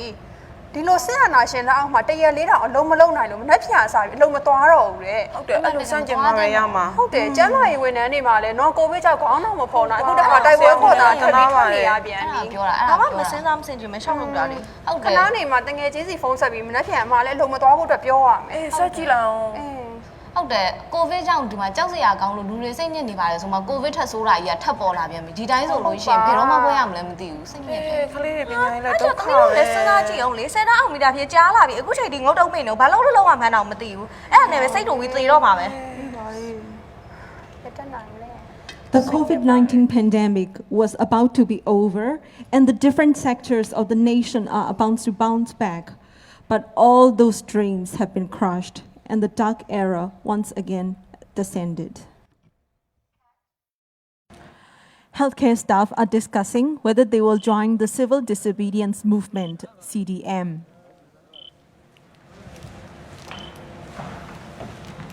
I don't do all time, decision chamaဖြစ်တော့မယ်တကယ်လို့ဒါမနေ့ပြန်ချိန်နေမကောင်းဆိုငါစေးရုံမလာတော့အေးဟုတ်တယ်ငါလည်းမနေ့ကဆရာကြီးနဲ့တူတူပြောနေတာဆရာကြီးကပြောတယ်ကမ်ပိန်းတစ်ခုလုံးတင်လုံးရမယ်တဲ့အဲ့နဲ့ငါလည်းပြောလိုက်တယ်ဆရာလို့ကျမတို့က ready ပဲလုံးဝအသင့်ပဲလို့အေးလေအမှန်တော့စေးရုံလာနေရအဓိပ္ပာယ်မှမရှိတာငါဒီနေ့တော့ patient တွေ A case တွေစဉ်းစားပြီးလို့လာလိုက်တာညနေဆရာကြီးနဲ့တွေ့ရင်တော့ငါသူ့ကိုတစ်ခုခုပြောကြည့်အောင်မယ်အော်ဆရာမကြီးဟုတ်အချိန်နေဘလို့လဲကျမတို့ကဒူးော်တိုင်းပဲလက်ဖန်အစပြီးလုံးမစင်းနိုင်တော့တက်တာပဲဆရာမတို့စဉ်းစားထားကြပြီးပြီလား COVID case တွေဘယ်လိုမျိုးဖြတ်မယ်အကြံပြုပေးပါအောင်သိတော့ကျမလည်းမနေ့ကမှ COVID duty ကနေအပြင်ကပြန်ရောက်တာမကြသေးဘူးဒီသတင်းကြားပြီးကနေဒေါက်တာကောက်ကောက်နေရတယ်အစင်ဦးမပြေဘူးဒေါသတအားထွက်တယ်ဟုတ်တယ်ဆရာတို့တွေအကုန်လုံးထွက်ကြတော့မှလားအင်းပေါ့ခုချိန်အကုန်လုံးတွေးဆူနေကြတော့လဲအလုပ်ထွက်မှာတော့မဟုတ်ပါဘူးသူတို့အာနာပြန်ပေးရဲ့ချိန်ကျရင်တော့ပြန်ဝင်မှာပါအခုကအားလုံးဝိုင်းပြီးတော့အာနာဖီဆန်းမှာလीအဲ့ဒါမတင်းတို့မြန်ပြုတ်မှာဟုတ်ပါလေဝန်ထမ်းတွေအကုန်လုံးကန်ရင်လည်းသူတို့ကြာခံတယ်မှာမဟုတ်ပါဘူးလေဟုတ်တယ်ဗျကျွန်တော်တို့စိတ်တော်မစိုးနဲ့ကျွန်တော်တို့လည်း COVID case လက်ကျန်နေရှိသေးတယ်တက်နိုင်သလောက် patient တွေကို case မြန်ဖြတ်ပြီးတော့ CDM ကို join ရမှာပဲလူညင်အဆင်ပြေပါတယ်ခဏတော့အားလုံးတီးခံရမှာပေါ့ကျွန်တော်တီးရတော့ကျွန်တော်ဆေးရုံမှာ CDM join မဲ့လူကများတယ်မနေ့ပြန်တော့အခြေအနေလေးတစ်ချက်လောက်ကြည့်ရအောင်ဆရာတို့လုတ်တော့မယ်ဆိုကျမတို့လည်းမနေပါဘူးသူတို့လက်အောက်မှာအလုပ်လုပ်နေရတာအတိတ်ပဲမှာမရှိတော့တာဝါသနာမစွန့်လွတ်နိုင်လို့ရှင်လည်းအပြင်မှာပရဟိတပဲဖြစ်ဖြစ်လှုပ်လိုက်တော့မယ်ကျမတို့ဆုံးဖြတ်ဖို့အချိန်တန်ပြီ That would be the beginning of the civil disobedience movement that would sabotage the governmental systems of the military dictators. Doctors all over Myanmar participated in the movement since the 2nd February, and soon it was enforced by other healthcare staff. Healthcare sector would become the front runners in the nationwide CDM movement.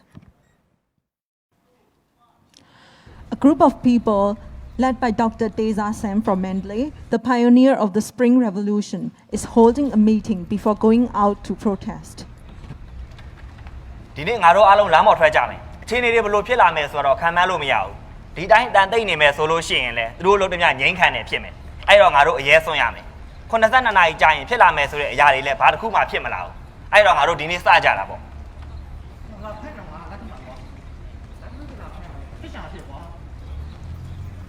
လုံးမယ်ဆိုမှတော့ဘာမှတွေ့ဝင်နေကြမရှိဘူးစုံထိတိုက်ကြတာပေါ့စကြဆုံး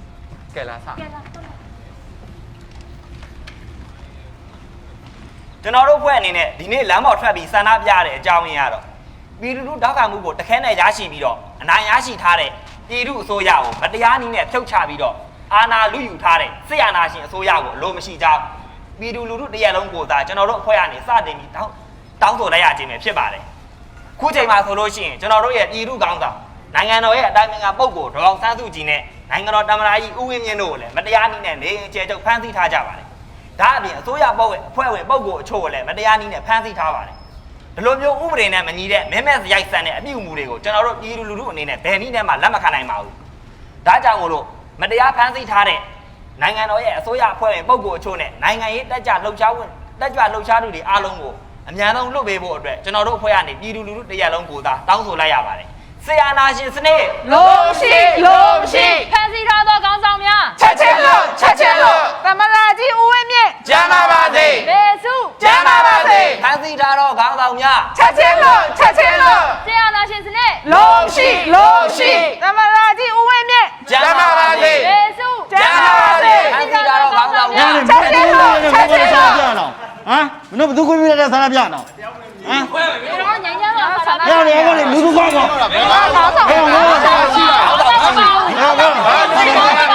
ဘာလူခွဲမှာကျွန်တော်ကငင်းတယ်ဆိုတော့တောင်းရနေတယ်ဘာလို့လဲဘာလို့လဲနေတယ်ဆန္ဒပြနေတယ်လို့ပြောနေတာရေမဟုတ်တ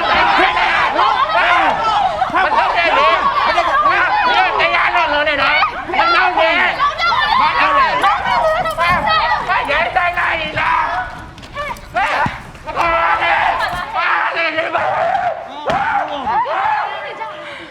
Some of the young activists who commenced the Spring Revolution were arrested by the police and charged with ridiculous and unjust lawsuits. The illegal military dictators staged another information blackout temporarily by banning the mainstream social media platform Facebook from 3rd till 7th February. But after the 7th, almost all internet services in Myanmar were shut down. Only one military-owned telecom service worked now. Meanwhile, the civil disobedience movement has gained the highest momentum. This movement, instigated by medical doctors, has now extended to other sectors like education, transportation, and banking, which were the lifeblood for a nation. All vital sectors and infrastructure of Myanmar had been paralyzed.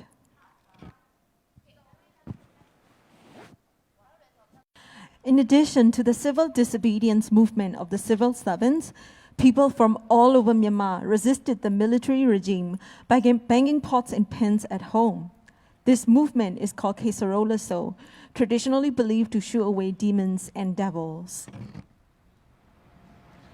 ငါတို့ပြည်သူတွေရဲ့ဆန္ဒအစစ်မှန်နဲ့မဲပေးထားတဲ့ရွေးကောက်ပွဲရလက်ကိုမင်းတို့မလို့လူပါဝါပြီးစော့ကားရတယ်။နင်တို့ငါတို့ရတဲ့နည်းနဲ့ကိုတိုက်ထုတ်မယ်။ ဒီလိုတန်မုံတန်ခွက်တွေကိုတီဗီစန့်ကျင်နေဆိုတာနာနာဘာဝတွေကိုတောထုတ်တာပဲဒင်းတို့တွေကိုတောထုတ်ရမယ် ရှင်းနိုင်ထိုးတိုင်းတန်မုံတီဗီတောထုတ်ကြမယ် တောထုတ်ကြစို့ တောထုတ်ကြစို့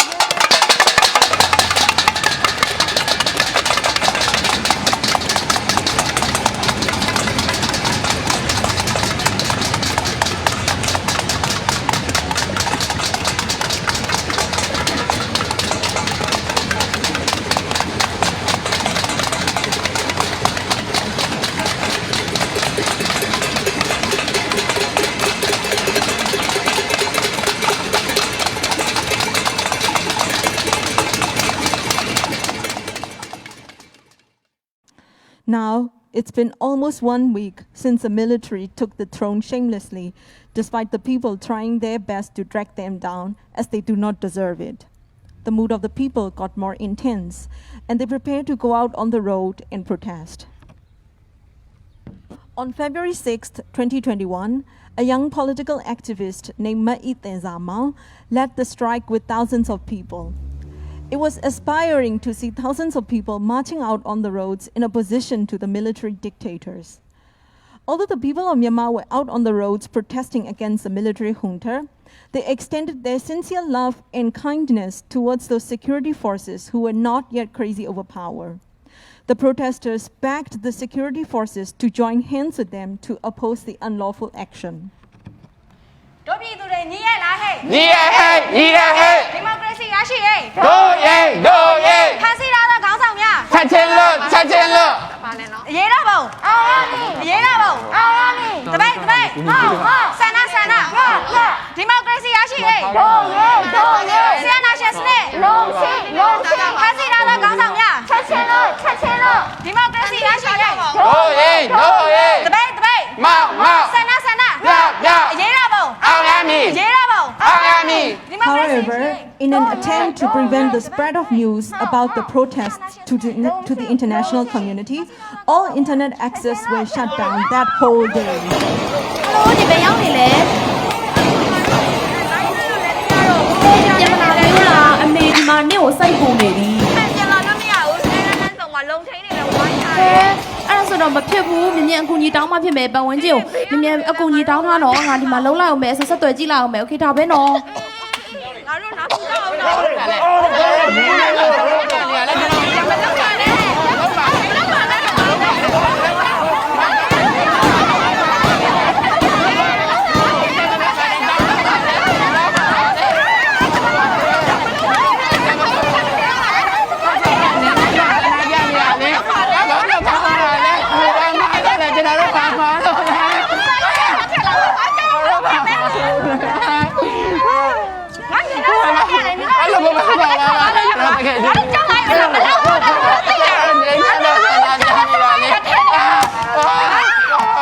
The news of shutting down the internet reached the international community quickly, and the internet access was restored upon international pressures.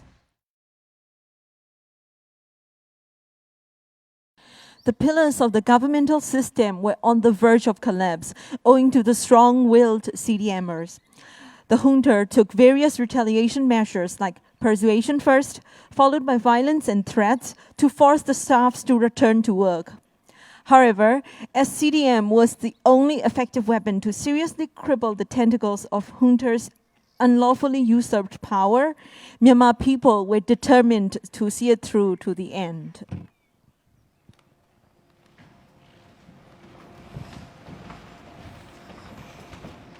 မင်းတို့ဝင်တဲ့အခုလိုတောင်းပြောကပြီးကိုလို့ရှိရင်လုံးလို့ရမှာကွာကိုယ့်ကိုပြန်ဝင်ကြလားအခုချက်ချင်းရတော့ကိုပြင်တန်းရအောင် နင်တို့စေဦးဆိုလောက်မှာကြုံမခံနိုင်လို့စီဒီယန်လောက်နေရဟဲ့တက်ချင်တော့နင်တို့မင်းတော့တေးအောင်မနာခံနိုင်ဘူးဟုတ်တယ်ဒီမှာစစ်ခွေးတွေငါတို့စားစရာမရှိလို့ငါသိရင်သိစိနင်တို့အမိတ်တော့လုံးဝမနာခံနိုင်ဘူးဟာကွာမင်းတို့လိုကောင်းနေရမြလူပါဝါလို့ဟဲ့အောင်နေဒါအမိတ်ကွာအမိတ်ဆိုတေးဆိုသေးရှင်းဆိုရှင်ပဲပြီးမှငါတို့ဆုံးမစုံနဲ့အောင်မစစ်ကြောစစ်ခွေးအစင်ကောင်တွေကလက်နက်အားကိုနဲ့လူပါဝါနေကြတာအေးဒီမှာငါပြောမယ်မင်းတို့လိုချင်လေငါတို့အတက်ကုန်တာရမယ်မင်းတို့လိုချင်နေတဲ့အာနာလုံးဝမရစေရဘူးဟာတိတ်စားပြရမှာပြစ်ပါ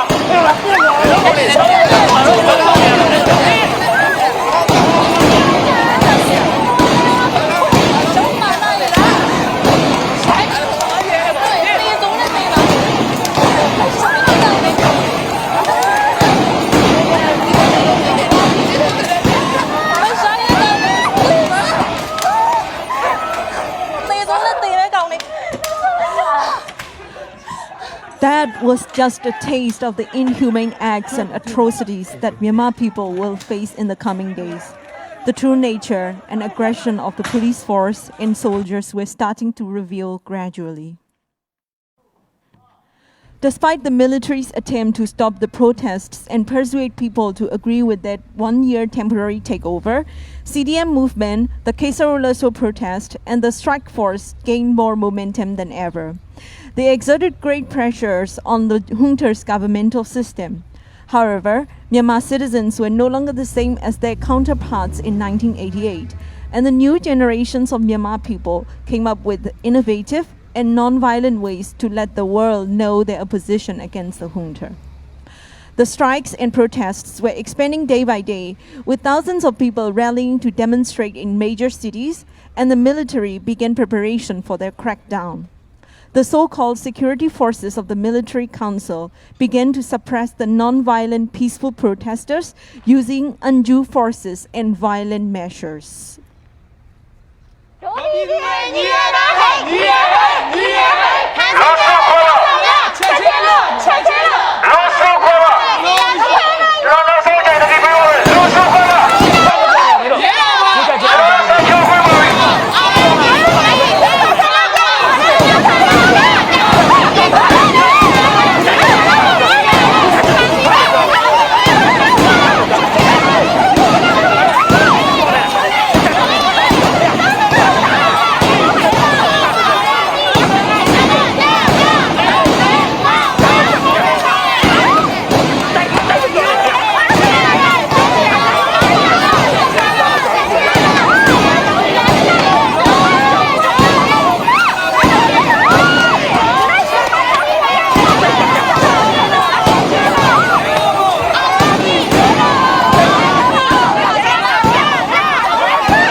By now, the security forces not only cracked down the protesters, but also killed the bystanders with lethal weapons and live bullets for no sound reason. As the suppression of the civilians with force and unlawful threats became stronger, the 5-2 general strike, the legendary 5-2 general strike, emerged bravely and strongly all around the country on the 22nd February 2021.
Since the February 1st coup d'etat, Generation Zs make up the majority of the heroes who sacrificed their lives for the country's future.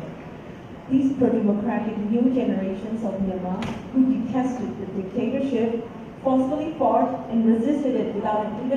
even an ounce of regards to their lives, are the true heroes of the Spring Revolution 2021.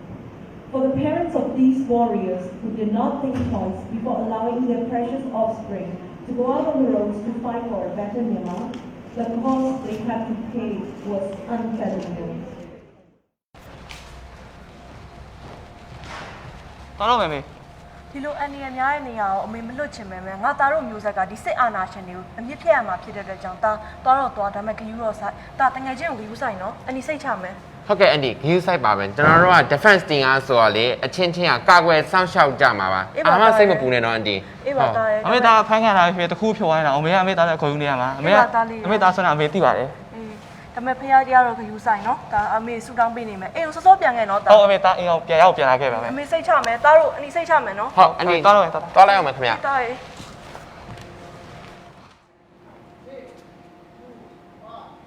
ကျွန်တော်တို့ defense line နဲ့ရှေ့ကနေကားထားပေးမယ်နော်ကျန်တဲ့စစ်ကြောင်းတွေနောက်ကနေဖြည်းဖြည်းပဲလိုက်ခဲ့ဘာလို့လဲဆိုတော့အဓိကသူတို့နဲ့ထိတ်တိုင်းမတွေ့ဖို့အရေးကြီးတယ်တရားဖိုင်းခံရရင်အကုန်ဝိုင်းမယ်ဟဲ့စိုက်ပါလက်ပါကြဒီနေ့တပိတ်အင်အားများစစ်အင်အားရဲအင်အားရများလိုက်စစ်ခွေးတွေက TR gas တွေလည်းယူလာပြောတယ်အဲကြောင့်ကျွန်တော်ဘက်ကနေပြီးတော့ safety equipment တွေကိုတက်နိုင်ဆုံး high ready stand by လုပ်ထားသူတို့ကစပြစ်ပြီးဆိုတာလေကျွန်တော်တို့ကကြောက်ဖို့မလိုဘူးအတင်ရဲကြမလိုဘူးကျွန်တော်တို့ရဲ့ညွှန်ကြားချက်ကိုနားထောင်ပြီးအာဏာရှင်စနစ်ကိုအမြင့်ပြတ်တွန်းလှန်မယ်โอเคအဲ့ရဒီပွဲကိုငါတို့နားမယ်နားရမယ်တပိတ်မောင်တပိတ်မောင်ဆန္ဒဆန္ဒပြရဲတော်ဘုံအာယာနီရဲတော်ဘုံအာယာနီဆန္ဒပြဆန္ဒတပိတ်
ငါသားလေးကိုတေအောင်တတ်ပြီးတော့အခုအလောင်းမှာခေါ်သွားပြီသမီးရဲ့ငါသားလေးတို့ဒင်းတို့မချင်တော့ဘူးဒီမှာအမေသမီးလည်းမချင်တာရဲ့တာလေးတာကြည့်ပါဦးမေတို့သမီးရဲ့မချင်တော့ဘူးဒင်းတို့ရောငါမချင်တော့ဘူး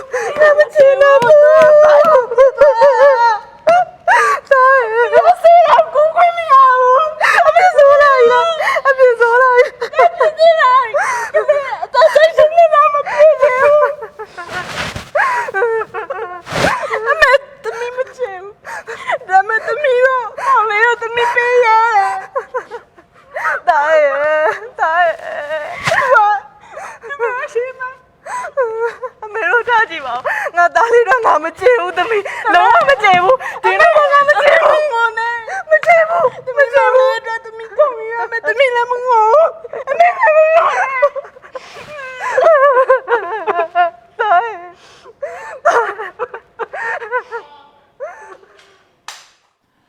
The soldiers and police both arrested civilians for no apparent reasons, only to inform the family the next day to come take the corpse back.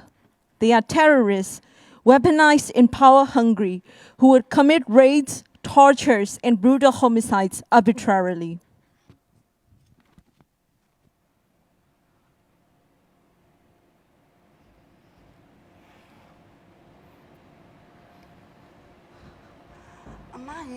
Today, now, you know, the JB, many are hoping a lot of magic. You sit up a pen or him, and didn't allow me to la be sit up a champion in it. Don't can yoga down someone so way.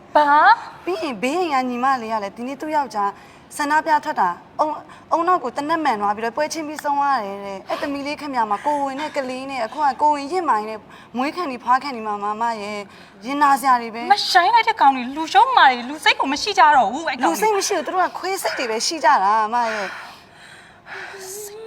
How do you do it?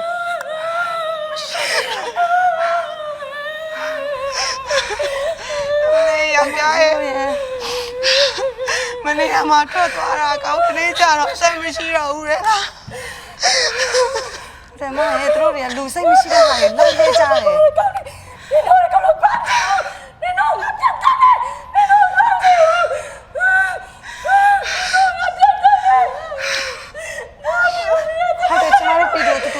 ပဲဝင်ကြမယ်သူတို့ယောက်ျားရဲ့ရှိရဒီပိုင်ရကလေးအဖေမဲအနေတော့ဒီကလေးကိုကျွန်တော်မွေးလို့ပြောရလေအခုတော့ကျမတို့တောင်းမိရဒီထားခဲ့ပြီလူစိတ်မရှိတဲ့ဟာတွေလုံရကြတယ်ကွယ်ကျမတို့ပြည်သူပေါ်မှာ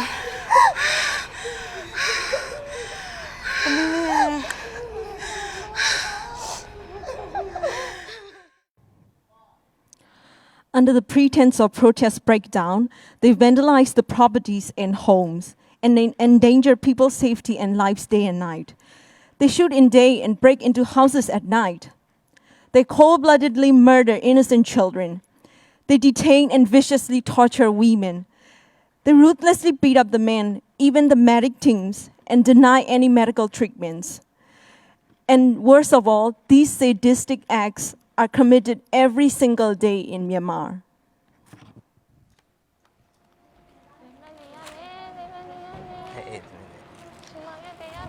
ကိုကြီးဆန္ဒပြအကြောင်းသားတွေကိုဆွဲသွားတယ်ဒဏ်ရာရဲ့လူလည်းပါသွားငါတို့ရက်ကွက်ထဲလည်းဝင်လာပြီးပြောတယ်ကွာဒီကောင်လေးခွဲပါသွားလို့ဟုတ်ပါဒီရက်ရှိလူတက်နေကြတာပဲဟဲ့ကောင်လေးအဲ့ရက်ကွက်ထဲဝင်ပြစ်ကွာဟာကောင်လေးငါတို့ရက်ကွက်ထဲဝင်လာတော့တော့ဟမ်နင်တို့ကကြည့်လို့ပဲကြည့်ပါ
Myanmar's economy have been seriously compromised within the 3 months. Other sectors, like education, which was about to operate again after the COVID-19 pandemic, are hindered indefinitely. The whole country is in chaos, that even the spread of the pandemic is no longer a threat. Dictatorship is way more deadly than a pandemic for us. Until today, even though the military regime is claiming itself as the authoritative body of Myanmar, it's just an empty daydream, since not a single sector is under their order. Hence, the military regime is just a self-proclaimed empty shell. Not only are the protests cracked down in unbelievably inhumane ways, people have also zero freedom of speech, even on social media.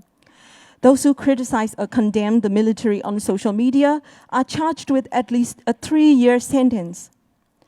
Thousands of people, including famous celebrities, actors and actresses, are on the run to escape being incarcerated. Worst of all, young activists and peaceful protesters are given the death sentence for resisting the crackdown.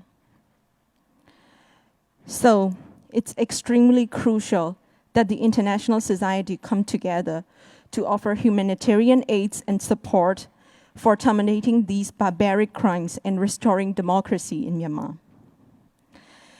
Committee representing Pirangzu Luto, CRPH, formed by the winning representatives of the 2020 November election, has announced the founding of the cabinet called National Unity Government, NUG of Myanmar. On 16th April 2021, Myanmar people in favor of truth and justice regard NUG as the de facto government of Myanmar. Thus, we urge the international community to cut all ties with the military junta and regard NUG as the only legitimate government and establish legal connections with it.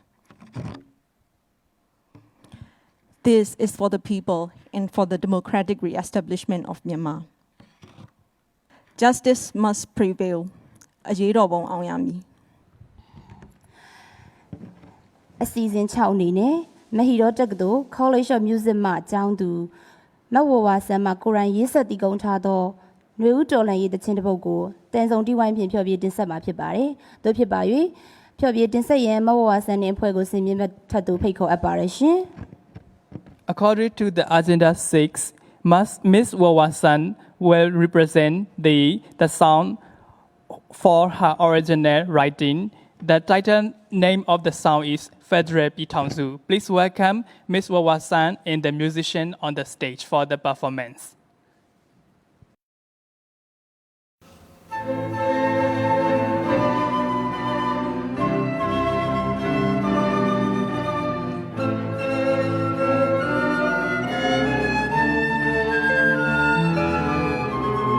Democracy ga do ye ni na ma Betri pi du do ni nya la twi twi tha ana yu mya go ni le to le mi ana yu mya di a myen cha shao ya mi We say, hey, a train in our go. We say, hey, a train in our go. Search your name, Nancy Mo, die to me. Armane, Anashiu, Nipese. Democracy ga, do ye ni nama. Best rap du do ni nya la twi twi tha ana yu mya go ni le to le mi ana yu mya di sin cha shao ya mi he say hey hey you know go he say hey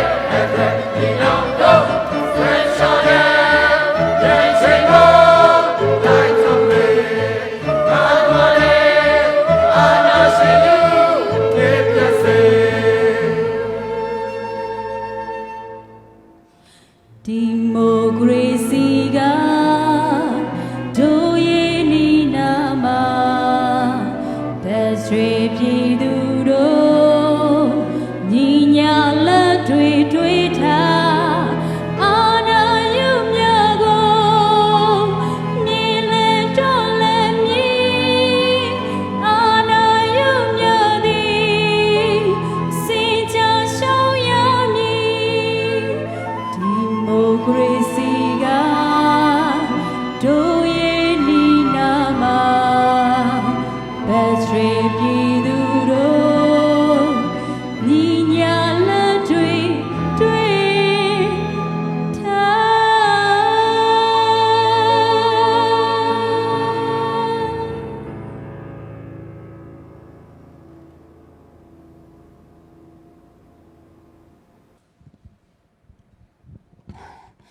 အစီအစဉ်ခုနှစ်အနေနဲ့တော်လန်ရေးတွင်အသက်ပေးသွားသောအာဇာနည်သူရဲကောင်းများကိုအောက်မေ့တတိယသောအဖြစ် ဂုဏ်ပြုဆုတောင်းပေးခြင်းပဲဖြစ်ပါတယ်။နှွေဦးတော်လှန်ရေးတွင်အသက်ပေးသွားကြကုန်သောသူရဲကောင်းများအတွက်ဝဲနဲ့ကြေကွဲကြောင်းတခြင်းတီဆိုဆုတောင်းမှာဖြစ်တဲ့အတွက် Revolution အမည်ရတော်လှန်ရေးတခြင်းကိုတီဆိုဖျော်ဖြေရန်အတွက်ကျောင်းသားကျောင်းသူများကိုစီမင်းထက်သို့ဖိတ်ခေါ်အပ်ပါရရှင်။ According to the Agenda 7, we would like to invite the student to be on the stage to sing the song by the name of Revolution.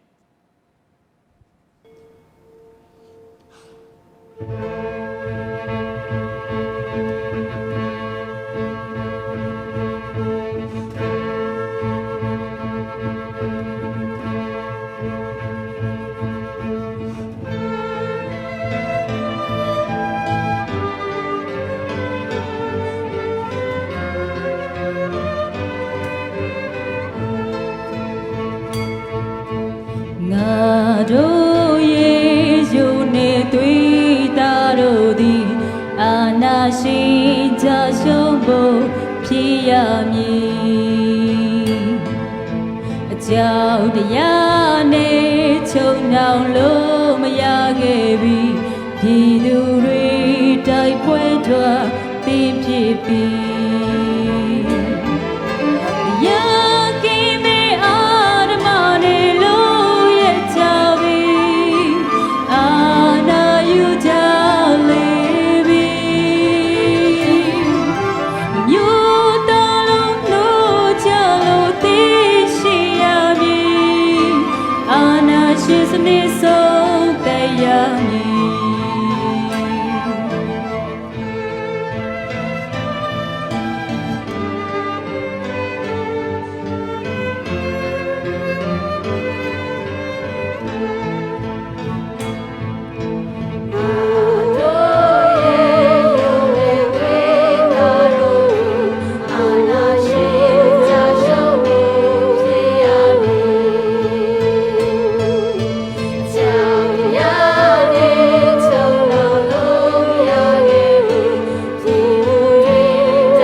Revolution တခြင်းဖြင့်တီဆိုဖျော်ဖြေပေးသွားကြပါကုန်သောကျောင်းသားကျောင်းသူများအားလုံးကိုကျေးဇူးအထူးပင်တင်ရှိအပ်ပါတယ်။ဆက်လက်ပြီးနှွေဦးတော်လှန်ရေးတွင်ကြာဆုံးသွားသောသူရဲကောင်းများကိုအောက်မေ့တတိယသောအားဖြင့်ဦးညွတ်အလေးပြုရန်ဖျော်ဖြေပွဲတွင်ပါဝင်တင်ဆက်သူများအားလုံးကိုစင်မြင့်ထက်သို့ဖိတ်ခေါ်အပ်ပါတယ်။ကြာဆုံးသွားသောသူရဲကောင်းများကိုအောက်မေ့တတိယသောအားဖြင့်10မိနစ်ငြိမ်သက်အလေးပြုမှာဖြစ်ပါတယ်ရှင်။ We would like to say thanks to the student and the musician who performed in the revolutionary song by the orchestra, and I would like to invite all the performers and the students again on the stage to pray for grief for our fallen heroes. Please be silent for a minute for all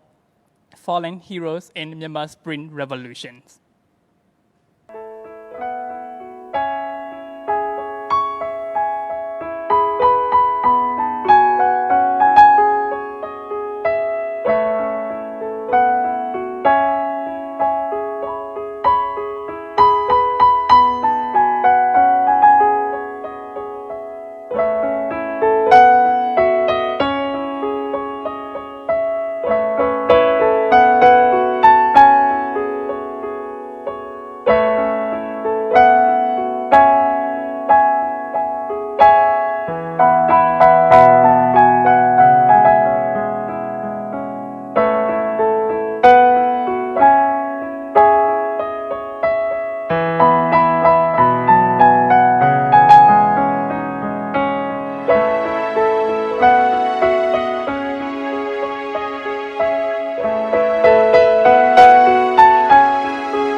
အစီအစဉ်ရှိအရာ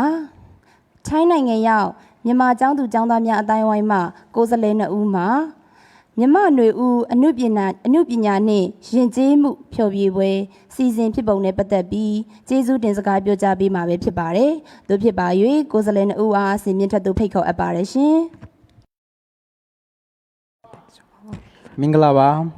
ကျွန်တော်တို့ကတော့ထိုင်းနိုင်ငံမှာပညာသင်ကြားနေတဲ့မြန်မာကျောင်းသူကျောင်းသားများဖြစ်ပါတယ်ပထမဦးဆုံးမြန်မာຫນွေဦးပွဲတော်လေးကိုဖြစ်ညအောင်ကူညီပေးကြတဲ့ကျွန်တော်ရဲ့တငယ်ချင်းတွေအားလုံးကိုအထူးကျေးဇူးတင်ရှိပါတယ်မြန်မာຫນွေဦးပွဲတော်လေးဆိုတာဆိုလို့ရှိရင်ယဉ်ကျေးမှုအမှုပညာပြပွဲလေးဖြစ်ပါတယ်ဒီပြပွဲလေးကနေရရှိလာတဲ့ရန်ပုံငွေတွေကတော့မြန်မာပြည်မှာလိုအပ်နေတဲ့နေရာတွေကိုကျွန်တော်တို့ကကူညီထောက်ပံ့ပေးသွားမှာဖြစ်ပါတယ်ဒီပွဲလေးကနေပြီးတော့ကျွန်တော်တို့တွေတင်ဆက်ပြသွားတဲ့အကြောင်းအရာတွေကိုကျွန်တော်တို့ရဲ့ပြည်သက်တွေအားလုံးပဲထပ်တူခန်းစားရနိုင်မလို့ကျွန်တော်မျှော်လင့်ပါတယ်မင်္ဂလာပါwe are Myanmar students from Thailand. Firstly, we would like to say thank you to all our friends of Myanmar students in Thailand colleges with our full heart for successfully organizing this Myanmar Spring event. What is Myanmar Spring? Myanmar Spring is an art and culture concept to raise more funds to support our people who are fighting for democracy, CDMers and international awareness for what is happening in Myanmar. We try our best to portray the reality of what is happening in Myanmar and without biases so that everyone could feel and emphasize with the people of Myanmar. ဟုတ်ကဲ့ပါကျွန်တော်တို့ကတော့မြန်မာ Students Community Thailand ကိုကိုစားပြုတဲ့ကျောင်းသူကျောင်းသားများဖြစ်ပါတယ်မြန်မာပထမအဆုံးအနေနဲ့မြန်မာ Students Community ဖြစ်ပေါ်တဲ့အကြောင်းလေးကိုကျွန်တော်အနည်းငယ်ပြောပြပေးရစေကျွန်တော်တို့ဟာထိုင်းနိုင်ငံတက္ကသိုလ်အသီးသီးမှာတက်ရောက်နေရတဲ့မြန်မာကျောင်းသူကျောင်းသားများဖြစ်ပါတယ်Please allow us to introduce our organization and ourselves. So, who we are. We are members of Myanmar student community in Thailand. ဟုတ်ကဲ့ပါခင်ဗျာအာနာသိန်းပြီးပထမအတွက်တွင်မှာအာနာသိန်းကြီးနဲ့မတရားမှုများကိုစန့်ကျင်ရန်တက္ကသိုလ်အသီးသီးကမြန်မာကျောင်းသားကိုယ်စားလှယ်များတွေနဲ့ကျွန်တော်တို့စုစည်းခဲ့ကြပါတယ်ကျွန်တော်တို့ဟာအာနာသိန်းချင်းကိုအပြင်းထန်ကန့်ကွက်ပြီးတော့ယခုနောက်ဆုံးပြည်သူမှရွေးချယ်တင်မြှောက်ထားတဲ့တရားဝင်အမျိုးသားညီညွတ်ရေးအစိုးရကိုအပြည့်အဝထောက်ခံကြောင်းမြန်မာ Students Community မှပါဝင်သောကျောင်းပေါင်း30မှကြေညာထားပြီးလည်းဖြစ်ပါတယ်During the first week of February 2021, student representatives from 30 universities came together against the coup and injustices happening in Myanmar. We strongly condemn Myanmar military coup and stand with our legitimate government, which is national unity government formed by elected parliament. Okay. ဒါအပြင်ငြိမ်းချမ်းစွာဆန္ဒပြပွဲပေါင်းများစွာမှာပါဝင်ခြင်းစီဒီယန်ဝန်ထမ်းများအတွက်ရန်ပုံငွေများစုဆောင်းထောက်ပံ့ခြင်းများပြုလုပ်ခဲ့ပြပြီးအကြမ်းဖက်စစ်ကောင်စီကိုလက်ချက်ကြောင့်ကြာဆုံးသွားခဲ့ရတဲ့သူရဲကောင်းများမိသားစုဝင်များကိုစ조사ထောက်ပံ့ခဲ့ကြပါတယ် We Myanmar students in Thailand have participated in peaceful protests, fundraising events for Save Dix Obedient movement, internally displaced people and families of those being murdered by the military state administration council. ဟုတ်ကဲ့ပါအဆုံးသတ်အနေနဲ့ကျွန်တော်တို့ရဲ့ပွဲလက်မှတ်ဝယ်ယူပေးကြတဲ့ကျွန်တော်တို့ရဲ့ပွဲကြီးပိတ်သက်များအားလုံးအလှူရှင်များပွဲဖြစ်မြောက်အောင်ကူညီပေးကြတဲ့ပါဝင်ပေးကြတဲ့သူများအားလုံးကိုကျေးဇူးအထူးတင်ရှိပါတယ် Lastly, we would like to say thank you to our ticket buyers and donors for making this event happen. ဟုတ်ကဲ့ပါအခုပွဲမှာရရှိတဲ့အလှူငွေများအားလုံးကိုမြန်မာနိုင်ငံမှာလိုအပ်နေသောနေရာများတွင်ပေးပို့လှူဒါန်းသွားမှာဖြစ်ပြီးထပ်ပြီးလှူဒါန်းခြင်းနဲ့ဆိုလို့ရှိရင်လည်းမြန်မာ Spain မြန်မာຫນွေဦး Facebook page မှာလာရောက်လှူဒါန်းလို့ရပါတယ်ခင်ဗျာ Absolutely. All kindness and thoughts to the people of Myanmar are appreciated and all proceeds of our event will be donated to our people in Myanmar. If you would like to offer a helping hand, please contact to our Myanmar Spring and Myanmar Student Community in Thailand Facebook page. ရေတော်ဘုံအောင်ရမည်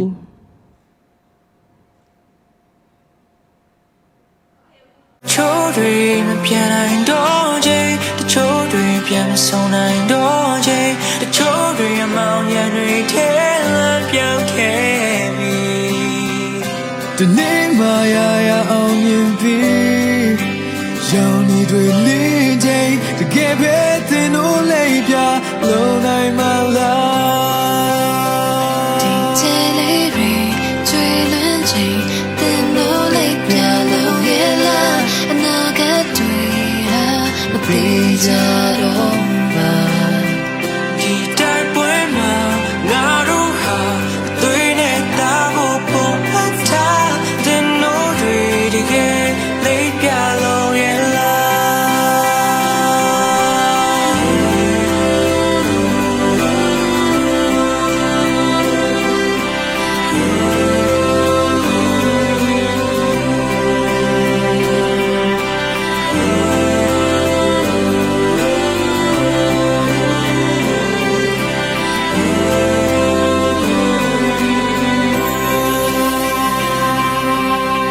ကြော်ရအားတွေနဲ့ရှင်သန်ခဲ့ကြတဲ့ဒီချိန်ကမျိုးဆက်များနဲ့